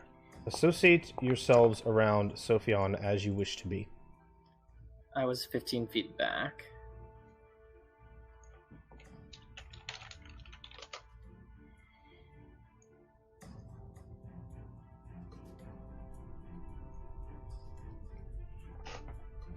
So, sorry, which direction were we facing? Like, Headed where- north. Headed north. Got it, got it, So up. got it. So I'll be there. I'll say there. Man, what happened to that diamond formation? This is a squiggly line. Alright. So. Soraya, your first initiative order, we're passing over you because all of you are surprised. None of you saw this coming. So, Right. Sophion, that thing landed on you. The next one is going to fall onto Brian. nope. Yes, I need a Constitution saving throw from you. Let's see if this hits first, actually. 18 to hit. 18 hits, yes. Okay, so this thing falls on your shoulder, and you reach up and grab it, and you feel a pain in your neck. Constitution saving throw, please. Oh, that's an 18 for me. Alright, you feel a burning sensation. You have 4 piercing damage from this bite on your neck. This thing is kind of on top of you, and then it falls to the ground. Same thing with you, Sophion. After it bites your wrist, it kind of falls to the ground. You see it rise up, and these strange tendril-like arms come out of its amorphous body, and its eyeless face with a single fang opens wide, and you see just purple darkness inside of this creature. The last one, Stab it. the last one is going to fall on Soraya, Ah, shit. and that is going to be a... Actually, it should be an advantage because it was unseen. It doesn't matter. 10? Does a 10 hit? No! Okay. Barely. So, you see Sophion and Brian kind of jerk around and yelp out a little bit, and you're like, what the... You look up, and one lands right next to you, dodge out of the way, hits the snow next to you, and it rises up and starts surging towards your feet. Alright, Brian is surprised, Lorelai is surprised. Now. You hear this this heavy trudging footsteps in the snow off to either side of you, left and to the right. Coming from the darkness at the edge of the torchlight, you see this relatively tall, misshapen humanoid figure. He's almost like a malformed human, except its face is extremely elongated, with the jaw that extends much further than it should have to. Gray hair coming down, bald on top, down the neck, proceeding throughout the entire body covered. And you see it's dragging through the snow this heavy tree trunk with sharpened bones that are black with old blood coming behind it. Soraya, on that's either you. side of you. Take it I on. was gonna say to Sophia, that's your future self. Alright, let me see. 30 feet of movement. Make sure nothing else is going on here. All right, so this one is going to come up here. Oh, it's standing on the tiny creature. I'm going to move the tiny creature a little bit. Boop. And it can get to Brian or Sophian. So I'm going to say it's going to go after Brian because you look like easy meat. It's going to attack you. 15 to hit. Yes, 15 will hit. You're going to take... Let me expand this a little bit. 4 bludgeoning damage and 1 piercing damage as this tree trunk club comes around. The bones scrape across your skin. It slams into the side. You get knocked out to the left and regain your footing. But then another one comes in from behind. So you can't reach. It can reach right up on Lorelei. Attack you, Lorelei. Oh no. This massive bone club strikes out. 16 to hit. That hits. Combination of bludgeoning and piercing damage is going to be 6 total. Okay. Right? So, those 2 are done. Sophian, you're surprised, coming back to the top of the order. Sophian, you need to roll initiative. Oh, I thought I did. In the combat tracker? Huh, okay. Oh, look, you're at the bottom anyway. That works out. Okay. Yeah, see? I knew what I was doing. Alright, Soraya. So you have these strange, fleshy gel creatures on Sophian, Brian, and right at your feet, and these 2 large, humanoid, misshapen creatures swinging these massive wooden bone clubs. What are you going to do? Oh, that's a great question. I am just going to pull out both of my daggers and make 2 attacks on the weird, small little thing next to me. You got it. I'll do the attack first. That is 9 to hit. A 9 hits. Oh, 2 points of piercing. All right. And bonus action dagger is... Hello. There you go. That is an 11 to hit. This is disadvantage. Oh, it is. Mm-hmm. Why? Okay, so... let's let everybody attack, and I'll tell you why. Okay. Oh, no. So I'll just roll another one because I Yeah. already rolled once. Yeah. Sure. I'm trying to keep up with these new creatures here. That's a natural 1. Carry on. Okay, so the first one slashes out. What's that? Do I need to roll on the table? I think it's just for critical hits. Oh, gotcha. Yeah, it's just for critical hits. Carry on. Okay, so first dagger slashes out. You see a bit of its flesh go off and then kind of sink and melt into the mud. The second dagger, it twists its body around where your dagger's coming at it, and your dagger goes straight into the snow, unaffected. All right, anything else, Soraya? Yes. I'm gonna try to run away. Okay. Knowing what that does. I'm just gonna move 20 feet to there. All right, opportunity attack. Yep. That is a 18 to hit. Shit. Yep, that hits. 5 Not even shield can save me there. 5 piercing damage and a Constitution saving throw, please. Fuck. That hurts. Okay. It's okay. We're fine. You guys wanted to work for exposure. 13. All right, you're good. It lashes out, it nips at your ankle and tears a piece of your flesh away as you pull out, and it starts kind of half crawling, half running across the snow in your direction after you. Jesus. Right. All right, that's my turn. All right, so these 3 are up. This one is going to lash out at Sophian again, climbing up your leg to get to you. That's a 12 to hit, Sophian. That misses. No. Brian, this one's on you. Climbs up towards your knee and tries to bite in. You try to kick it off. It's a 14 to hit. Yes. It's going to be 5 piercing damage and a Constitution saving throw, please. I'm down. Okay, you're down. Do I still need a con save? Yes, you do. Okay. 12. Okay, you're good. This one is going to stay on you, Soraya. Stop it! It seems to like you a lot. Yeah, you guys are making fun. And 14 to hit. Shield. Okay. Arcane And then shield. I have to roll. Hold on. Arcane shield comes up. It like leaps towards you, smacks his shield, and slides down. That's Fang ripping across the arcane energy. Okay, we're good. Okay, you're good. All right, so those three are done. Brian, you're up. What are you gonna do? Well, I know what you're gonna do. I know exactly what you're gonna do. I'm gonna roll you a death saving throw. All right, Lorelai, you're up.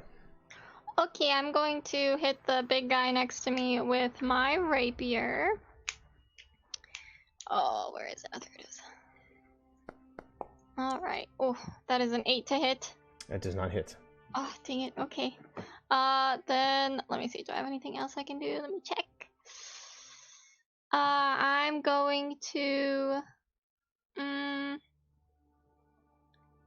Healing word, first level, Brian.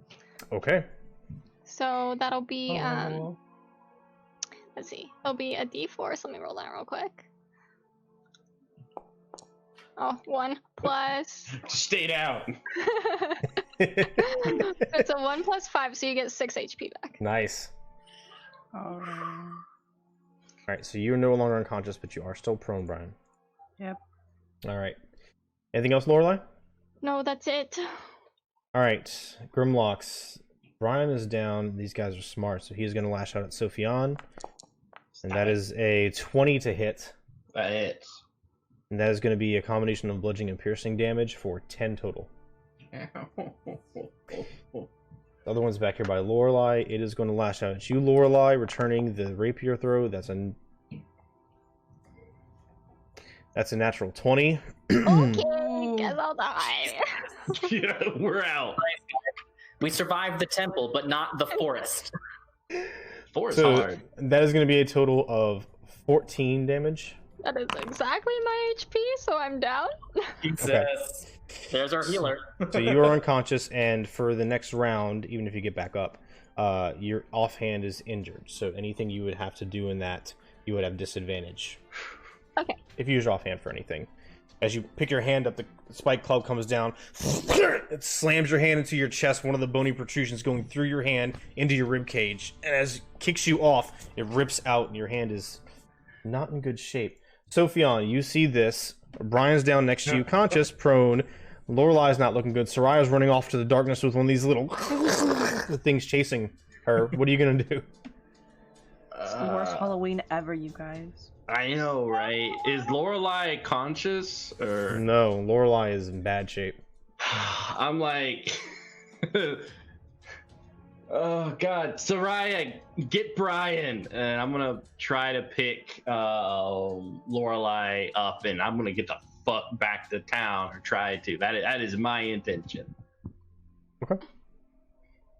So you're gonna rush off. You're gonna provoke an opportunity attack from the big guy and the little guy. Yeah. So opportunity attack on the little guy first is a natural 1. Big guy is a 20 to hit. That hits. Guys. For 7 total damage. Alright. Alright, you still up? Still good? Yeah, I'm still up. Alright, and you're moving out of the range of this other little guy because of the path you're taking. And that is a 12 to hit. That misses. Alright. So you surge past this thing, nipping at your heels. You get out of the way. The bone club comes around, bam, slams you in the shoulder. You roll onto the ground, grab Lorelai, hop up on your feet, and run. Just as this other little thing lashes out towards your hip, dodge out of the way, and you start running south, leaving Brian in the middle of all 4 of these creatures. I tried my best. All right, so that was 10 to get there. We'll say it's 10 to get there, and you can only move half speed carrying Lorelai. Yeah. Oh, God. So you can move another 10 feet away. Alright, boom. I can't drag. Lorelai, get over here. I got it. Get over. Oh, there we go. And for all intents and purposes, Lorelai is on your shoulder at this moment. Yeah, like a shield. Sure. Yeah, sure. Oh no. I'm like a seatbelt right now. All right. Soraya, you're up. Alright, I'm going to turn to this little shit and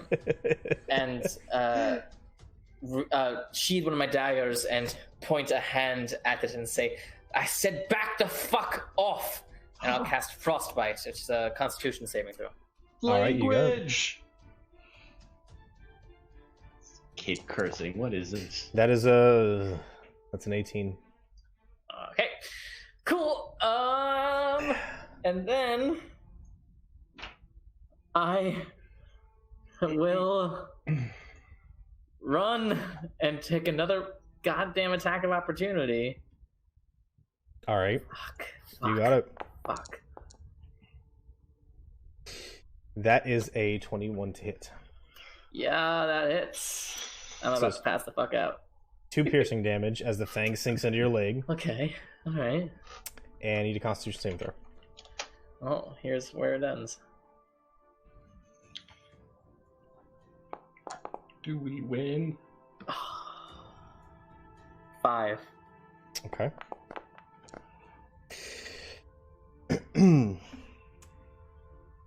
You turn to walk away, and the fang sinks into your leg. You rip it free. You feel blood trickle down your leg, and as you go to run away, your leg gets weak and almost buckles under your weight. You take another 7 poison damage. Well, I'm dead. Fall down on the ground. As a note, I forgot that I get all my stuff back with a short rest, so with my second action, it will be second in. Let's see if I can get some healthy points back. Okay. So you're unconscious, Lorelai? Yep. Okay, and that happened as you were walking away, so we gotta put you back down. Yeah, so I'll be right there, yeah. Well, it was a good run, kids. Come on, let this be. Oh, yeah! Nice! Oh, sweet bejeebus. Oh, yeah. So I'm kind of like, I got this. All right. So that happened on your turn. Yeah. Soraya turns to walk away, falls after her spell not having any effect. These 3 creatures are going to, looking over your shoulder, Sophion, you see one of the big creatures chases after you. The 2 smaller creatures next to Brian start to climb up on Brian's body lying on the ground, and she's frantically trying to push them off her chest as this massive creature stands over. He starts to heave up the bony wooden trunk and slam it down in her direction. As that happens, you hear a twang of a crossbow. Slams into this creature in the neck, grabs up, looks around, rips it out furiously, glares around, picking up the tree trunk to see where it's getting attacked from, and then it starts to teeter a bit, and then it falls face down on the ground. 2 more. Mostly on you, like its upper body is on your shoulder. 2 more crossbow bolts fly out, penetrating and nailing these smaller things on the ground. Likewise, as they're recoiling up, going to lash on Brian, they take crossbow bolts directly in the middle of them. One goes flying off to the side and gets penetrated in the tree and gets stuck there. The other one kind of splits in 2 and lands on top of Brian's chest. How about this one? They are both out. Oh, fuck. Now, What the fuck? rising, let's see, make sure I'm tracking the turns here, right? Hold on. So Brian, this happens. You are conscious. This thing is halfway pinning you down. You have one of these things just kind of splayed on your chest. You see Sophion with Lorelai getting chased by one of these big creatures, and you see Soraya off to your right just kind of keel over with one of these little amorphous flesh creatures crawling up on top of her. Face plant in the dirt. What are you gonna do? Can I try to get out from under it, roll over on my stomach, and try and shoot my crossbow at the one that is on Soraya? You can. I'm pretty sure that's going to be with a disadvantage, though. Any attack fine. you make from prone is disadvantage. That's fine. I'd rather do anything. Ooh. 16 to hit. 16. no. Yeah, no. The 12. Yes. Yeah. Cool. 16 hits. It's 10 piercing damage. And that is enough. Crossbow bolt penetrates it, flickers off into the darkness and lands somewhere in the snow, clearing Soraya's body. Although Soraya is still motionless, face down in the snow. Well, at least she's not more dead. Correct. Anything else, Brian? I'll take half my movement to get up Okay. And I'll kind of look around to see if I can see what was shooting at the other things that were on me. Okay. Give me a perception check. Is that a regular perception? It is. Okay, 21. All right.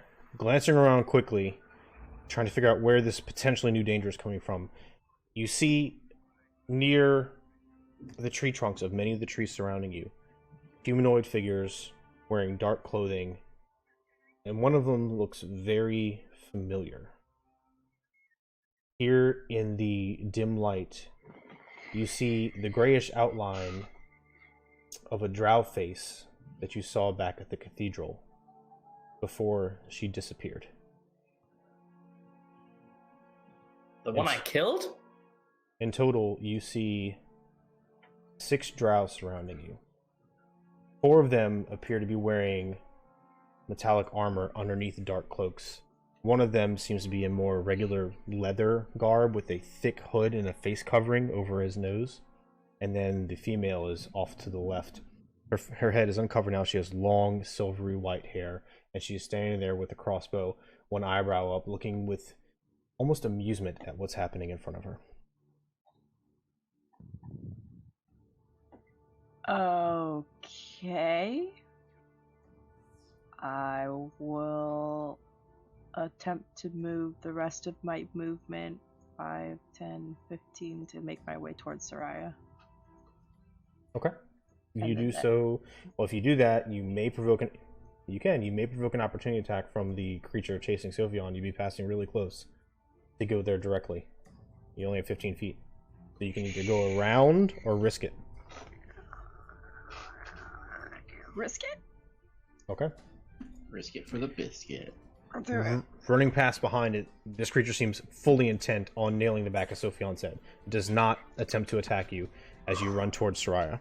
It is a nice. That's what I was hoping for. Saving its reaction. All right. Ooh. Are you done, Brian? Yes, I am finished. All right, Lorelei, I need to roll a saving throw for you. All right. Creature behind you, Sophion, is going to lash out. Rolls a natural 1. So as you're running away, darting, Lorelei weighing heavy on your shoulder, you kind of stumble and sink down just low enough so where this massive club swings over your head, harmlessly nicking your hair a bit, and howls in anger as it continues on. Whew. Just as you start to gain again on it, 2 of these individuals run down in front of you, crossbow bolts up, aimed directly at you. Your eyes kind of go wide for a minute, staring at these 2 bolts, these drow warriors, and all you hear is, down. You duck down. You duck down, face plant, Lorelei tumbles off to the side. 2 darts go out. You see.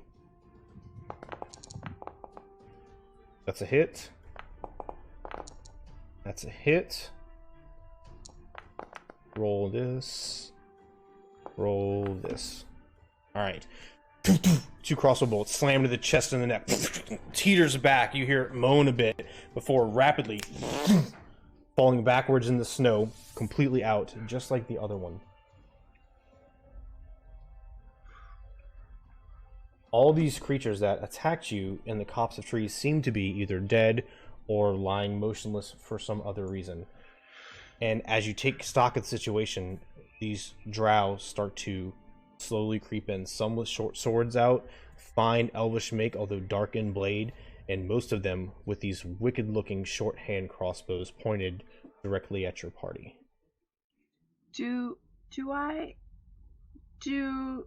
Would I know if Drow spoke a particular language? It would be pretty common knowledge that they speak their own language, and they also speak, they're able to speak usually their own language, Elvish, as is more commonly known. Okay, so there's their language, Elvish, and then Common and Undercommon. They're very well educated. Okay. That's the general consensus. Some may speak more or less. Can I... Is it free action now? Are we out of initiative, essentially? Or Not are we yet. still technically in? Okay. Not yet. I was painting the scene for you.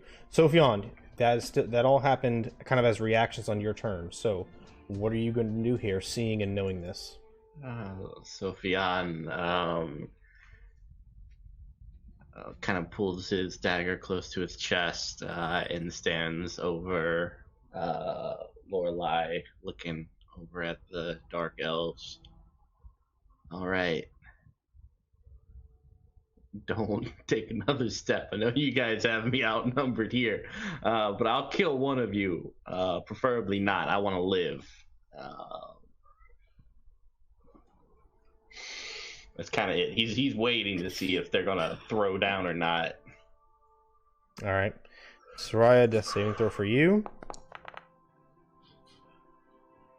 All right. Brian, you see the same thing. You're standing there unsure of what to do. You see what you see. You see what Sophion does and hear what he says. The rest of them are approaching slowly. They're not rushing in. They definitely seem ready to strike, but you're not sure if they're aggressive or not. What are you gonna do? As soon as I see this, I'll kind of put my hands up a little bit, and in Undercommon, I'll say, thank you for assisting us. I'm not sure why you helped us, but I myself am grateful. Please allow me to go and help my friend. She's unconscious, and she needs help, and I need to at least bring her into the light. We will not hurt you, despite what the short one said. And I won't move. I'll just wait for one of them to acknowledge me or motion me or something that I can move. Okay. The one that's dressed in the darker leathers with the thick hood creeps ever closer as you're speaking, and as you finish talking, turns. And although you can't see his face, you sense a little bit of a smirk as he turns to the female with the long silvery white hair. She's carrying herself with an air of authority. He says, "You see, Saral, they beg. They are weak. These would make troublesome tributes. Besides, What language Is is this? I was gonna say, is he in common or undercommon or? speaking in common, Oh, he's making no attempt to hide his words. Won't you come over here and say that? These would make troublesome tributes. Dagger. I recommend we end them. Yoflid has enough to carry home." Now hold on. What I meant to say is that we are very Sophion, shut up. passive. She takes you all in. She looks at him. "So be it." They all pick up their crossbows, and now they're clearly ready to strike. It's still your turn. What are you going to do? Are you going to do anything? Shit nuggets. I gotta pick up Lorelei. Just like a nice cushion. What did he say? He said tribute. I'm just gonna say, tribute for what? What are you tributing us to? We're not weak. Our friend is just. We have two friends that are injured. We can't show you our true abilities and stuff if half of us are injured. I hardly call that fair. Okay. And I'm just gonna slowly start walking towards Soraya. Okay, so you get closer to Soraya. Sophion, with what was just said, two of the Drow warriors to your right loose their hand crossbows in your direction. First one is a 16 to hit. That hits. Second one is a 11 to hit. That misses. Alright, so you can take 3 piercing damage as a crossbow bolt pierces your arm. And I need you to give me a Constitution saving throw. I hate those. That's it. Same thing. Come on. 14. Alright. The bolt pierces and lodges in your arm. You turn to whip around to avoid the second bolt. As you do so, you kind of catch yourself for a second, and then all of a sudden your mind gets kind of hazy, as though you've been up for 3-4 days in that strange fatigue feeling. You shake it off and prepare yourself for what may come next. Brian, same thing for you. 2 bolts coming at you. Great. 21 to hit and a 20 to hit. Yeah.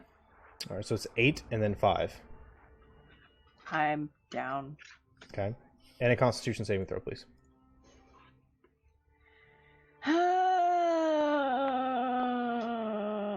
That is an 11?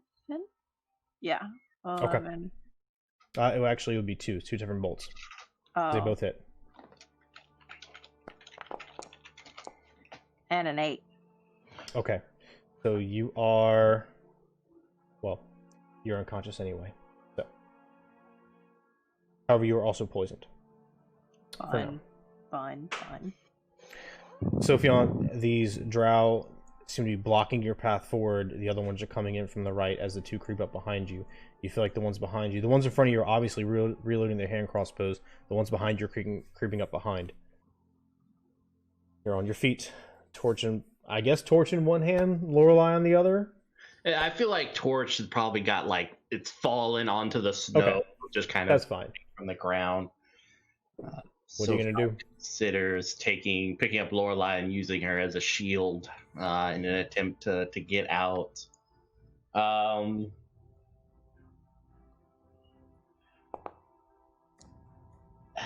God.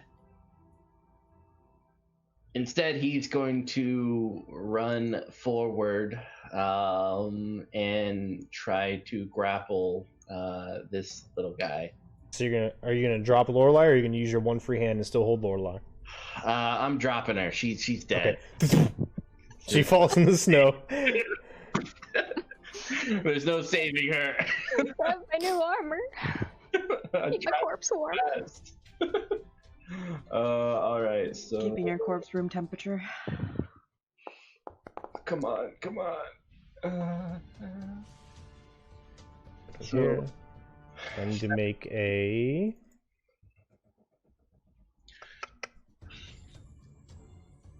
Sorry, to figure out what he would be doing here. He sees you coming, and he tries to dodge out of the way, stumbles over his own 2 feet right into your arms, and you grab him. He's grappled. Cool. I'm like my dagger against this person's neck. I'm like, all right, everyone stay the fuck down. I am going to back up. If y'all look at me, this is gonna go right into this person's eye. What's your name? He's not talking to you at all. That's rude. But yeah, I'm just dagger right against the neck, kind of drawing a little bit of blood, just looking at everyone else. That's it. You got it. I'll roll some dice here real quick.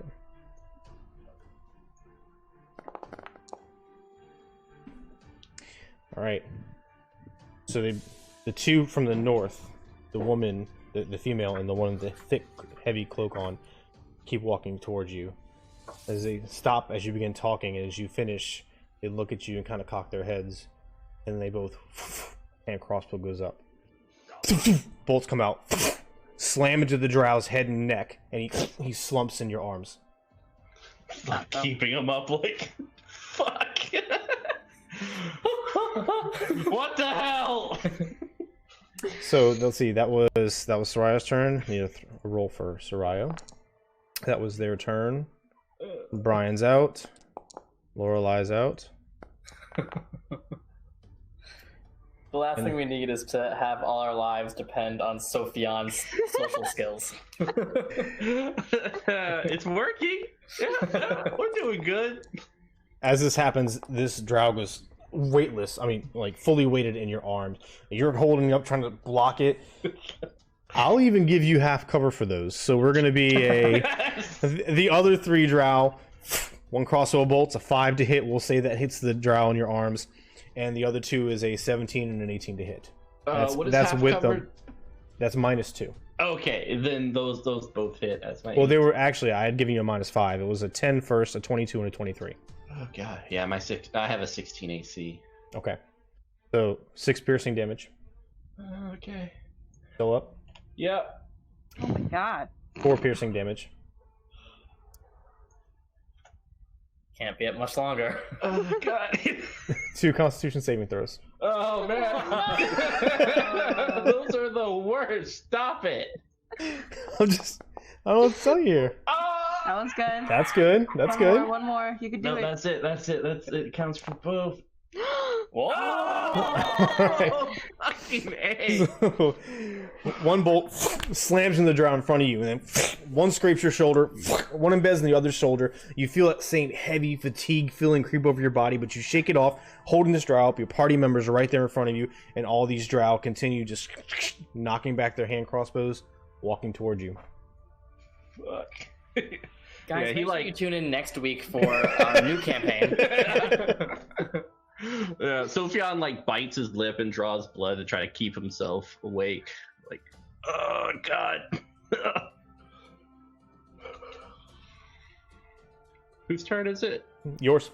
Oh god. I need more drow elves to come and save me from this predicament. Can I where's this leader? The female that seems to be a leader is over here to the northwest. Okay, I can't reach that. Darn it. They're clever. Too clever. Oh, fuck it. God damn it. I'll make this difficult. Why can't I just use you guys as shields? I'm gonna go over here. Go. And I'm just like, fuck it. If this guy smirked at me like an idiot, he's gonna get it. As I try to rip him a new one. So many 19s. I know, right? So 24 for 7 damage.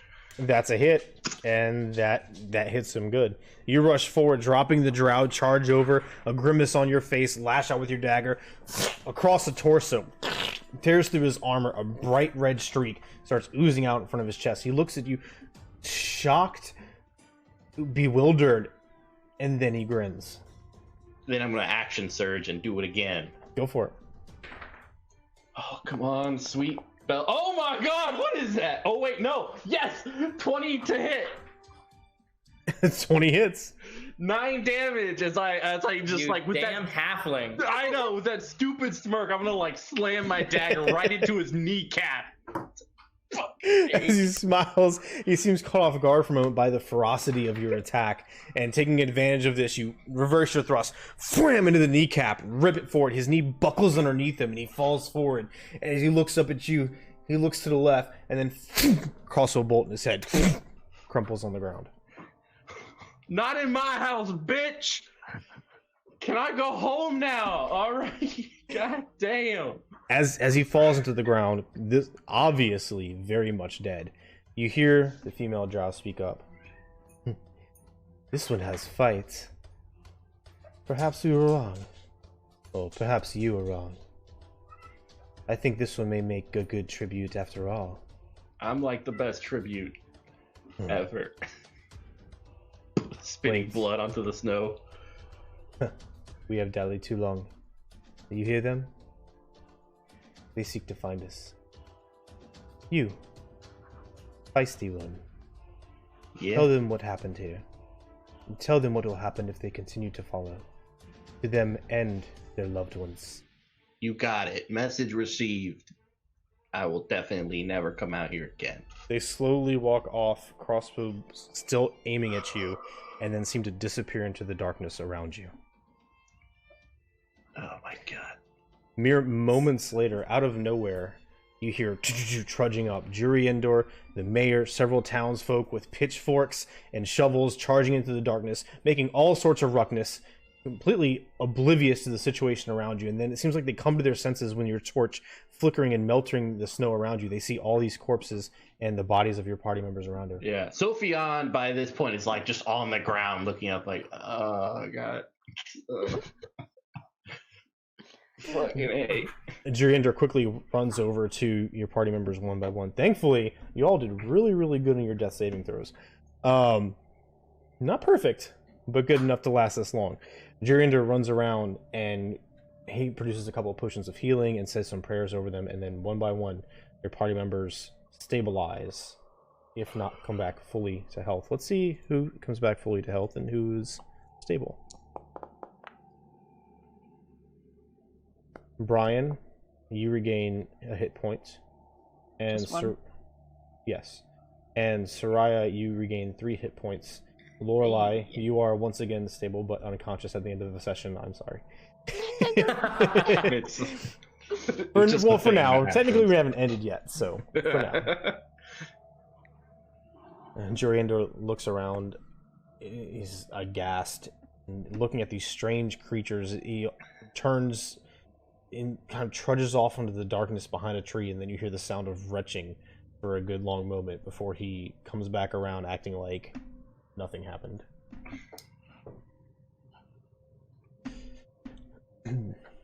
It'll take you a bit to wake up, Lorelai, but you'll be awake here soon. Okay. It just wasn't instantaneous. Yeah. I feel like I have been in that situation like 3 times today. I am so tired. Can we do what I said, which is go the fuck home, sleep? Y'all wanted to do this for free. God damn it. Oh, my back hurts.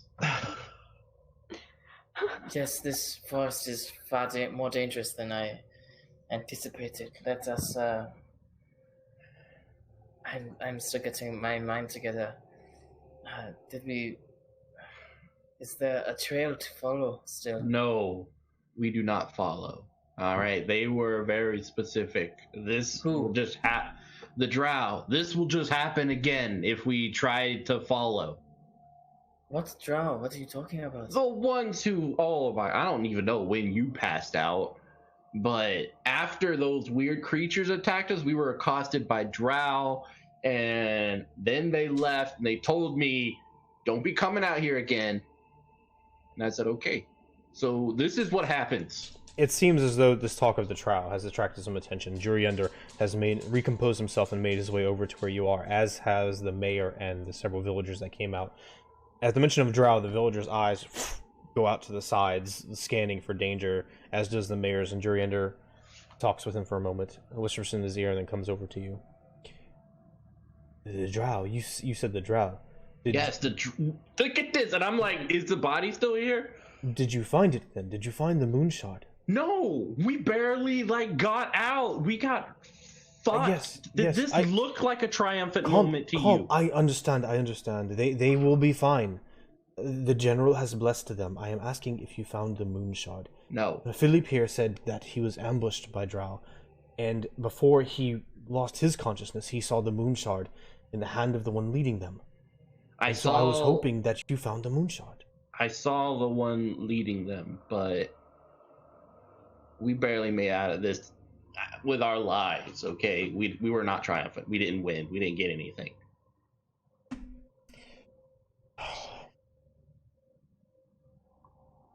All right. I'm sorry. No, it's okay. I mean no offense. The lives of you are important to me. They're just, unfortunately, not as important as the relic. And I hope you understand why now, considering everything that is happening. No. Like, I don't care if the Drow take it. If they want it, we can move. We can get the fuck out of here. No, we cannot. We need to figure out a way to regain the moonshot, but clearly we are very outmatched and ill-prepared. We need to reassess. We need to strategize better. Merely going off into the woods like this was a foolish mistake. We need compensation. Is this other one alive? And I'm gonna go over to this other Drow and see if he's if those were arrows that killed him, or if he might still be alive. He was unconscious with the first arrow. The second one that happened as you were holding him up, though, yeah, no. God damn it. Why can't any of them just be alive? Throws him down. There is a couple coin on them if you would like to loot them, but... Oh yeah, just start rummaging through them.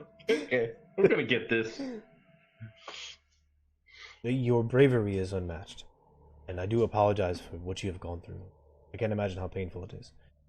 If you have not lost your nerve, of course we do still need assistance. However, I have spoken with some people. I have found out who is still here and who is lost, and we can equip you with things. We can help you if you are willing to brave the woods again. But I fear that you are right, and that this Nareness' shadow, these Nareness' followers, has corrupted the magic of the ceremony. And they were looking for a tribute. Obviously a tribute. Yeah, I don't know if that's relevant. That kind of just flashed through my mind real quick. But yeah, they were looking. They called me the feisty one. Maybe some legend that goes back of the feisty one, and I am that person. But I have heard stranger things, and not on this night, not least of them. So, perhaps.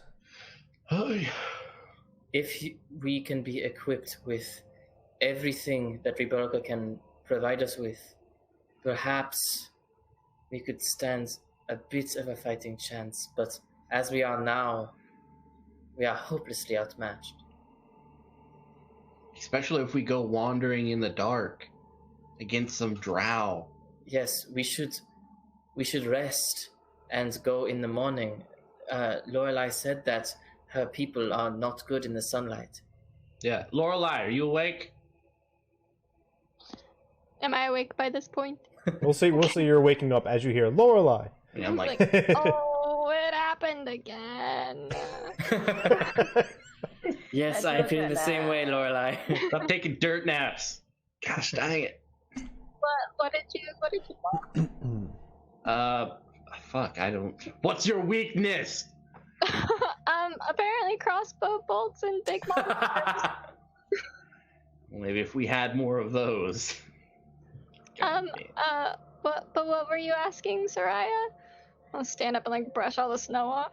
Apparently, there were some of your people, or at least people who looked a bit like you, who came and both helped and hurt this battle.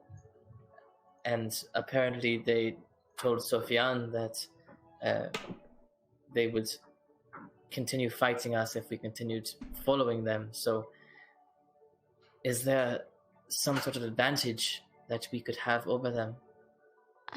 Well, you're pretty much going to be mismatched if you try to go after them in the dark. We grow up in the dark, really. So, yeah, in the sunlight you might have a better chance. I know my eyes hurt really bad whenever I'm in the sun. So, but Your pain is our boon. Are we in an eclipse right now? Like, is it? Yes, Juliandor, are we in an eclipse right now? Yeah, do we know? Mayor Igor reaches his hand down towards Lorelei to offer you a hand up, Lorelei. I'll accept it. He takes it in his massive bearish form, picks you up. You kind of hop a little bit before settling down. I didn't get picked up. He brushes the snow off of your shoulders. Oh, it's hard to say. It's been many hours fighting and going through everything, so if this is not an eclipse, then you can shave my ass. I don't want to. This is my only dagger, so.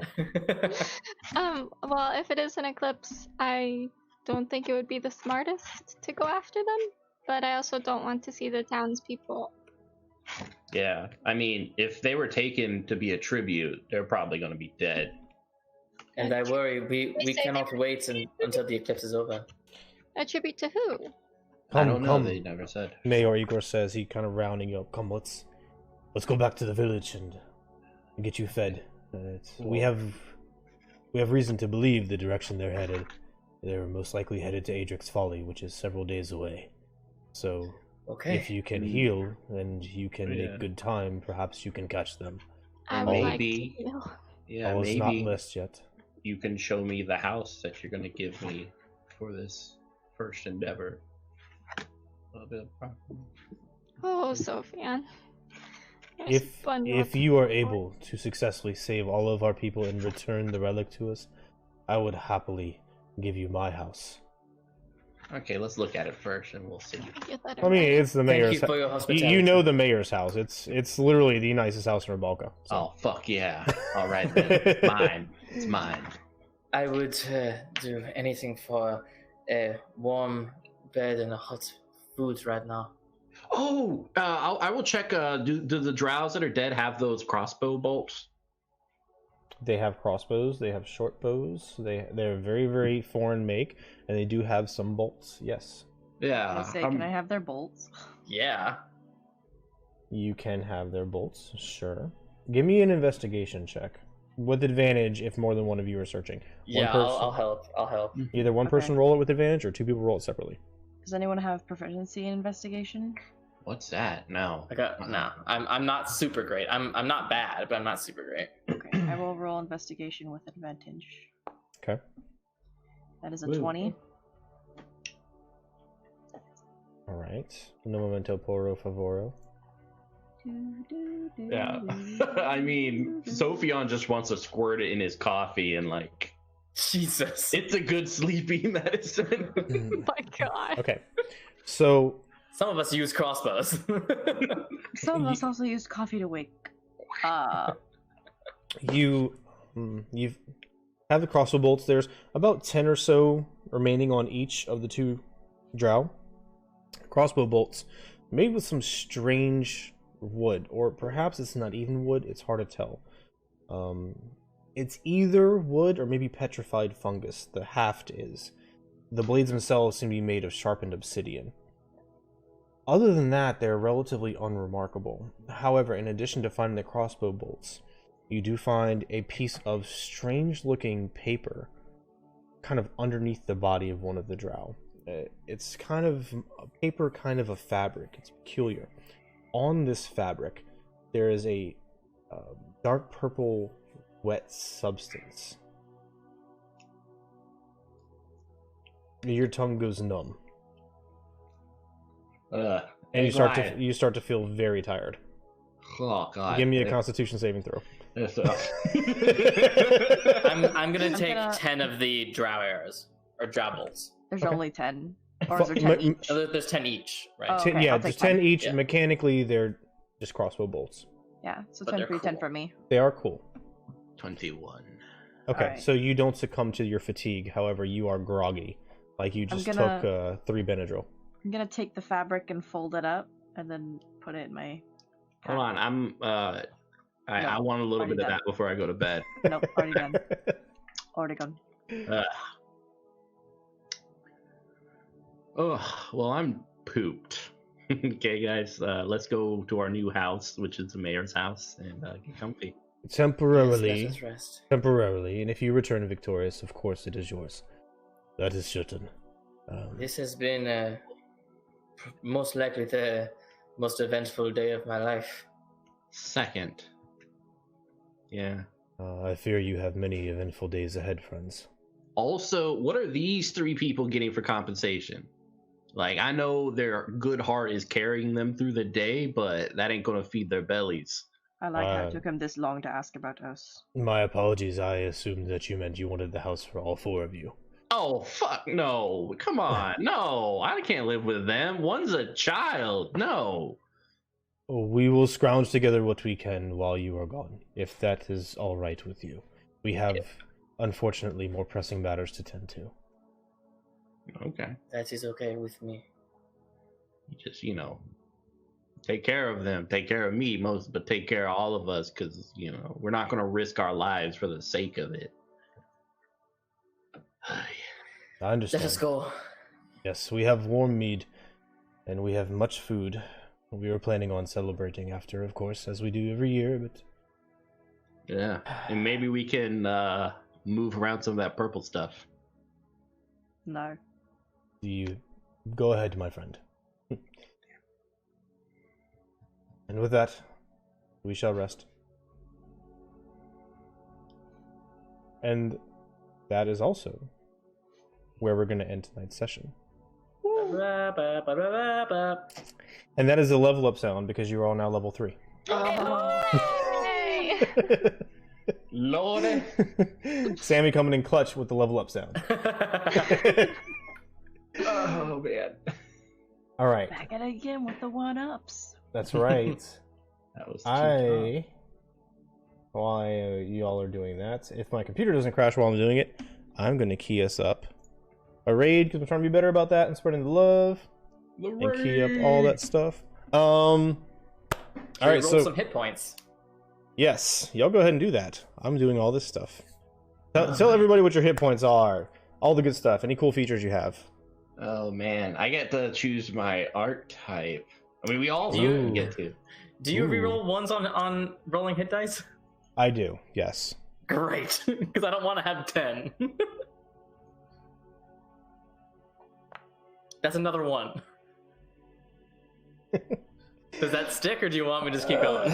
Just For the love of God, help her. re-roll it at least one more time. Oh, We'll see. We'll see how generous I'm feeling. 4.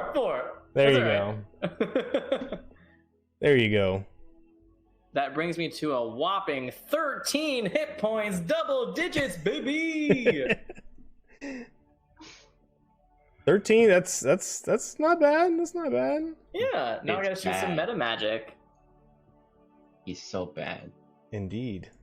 All your archetypes. So what archetypes are y'all going to be? I'm saying archetypes. I hate when people pronounce it like that. I don't even know if it's right or not. But I think that's right. I can't Archetypes. do archetypes, not archetypes. That's how I. People pronounce the E. I can't do that. Archetypes. Archetypes. God, I don't know what meta magic to choose. Well, you obviously don't have to choose it now. Of course. The one you will never use. Yeah, right? I mean, I feel like figure. everyone chooses Quicken Spell, so I should probably do Quicken Spell because it's so useful. That's like Eldritch But- Blast. You can either Right. be optimum or you can be unique. Yeah. Right. I'm trying to think of what goes with Soraya. I get level 2 spells. Ooh, those are important. Next level spells are very important. Ooh, so do I. Oh my god, no, there's way too many. Oh yeah, I have second level. All right, I'm not doing Quicken Spell because it doesn't feel very Soraya to do Quicken Spell. And my bard college is going to be the storyteller poem bard thing. It's Nice. fitting. I think so. I I have think to go it'll back be good. and actually look at it, but look at it again. But yeah, that's the job now. Okay. College. Spell. Let's see. That's the College of Epic Poetry that we are reflavoring to College of Epic Storytelling Mhm. Oh, for cool. Brian. Yep. For the Brian. All right. Well, let us wrap this up. I do want to do one more thing. If y'all are game, just because I like to end things on a very high note, especially if things get really, really dark there at the end, and you're like, "Fuck." So to end on a high note, if you guys feel like it, what was each of your favorite parts of tonight's session? I just love that we finally had the opportunity to slow down a bit and roleplay. Because it had been sort of like go, and so that short rest was really nice. Yeah, that's probably my favorite part too, was getting to actually talk to each other instead of fighting and talking at the same time and splitting the party. What's your favorite color? Whack! We should do more of that. I want more of that. Oh, yeah.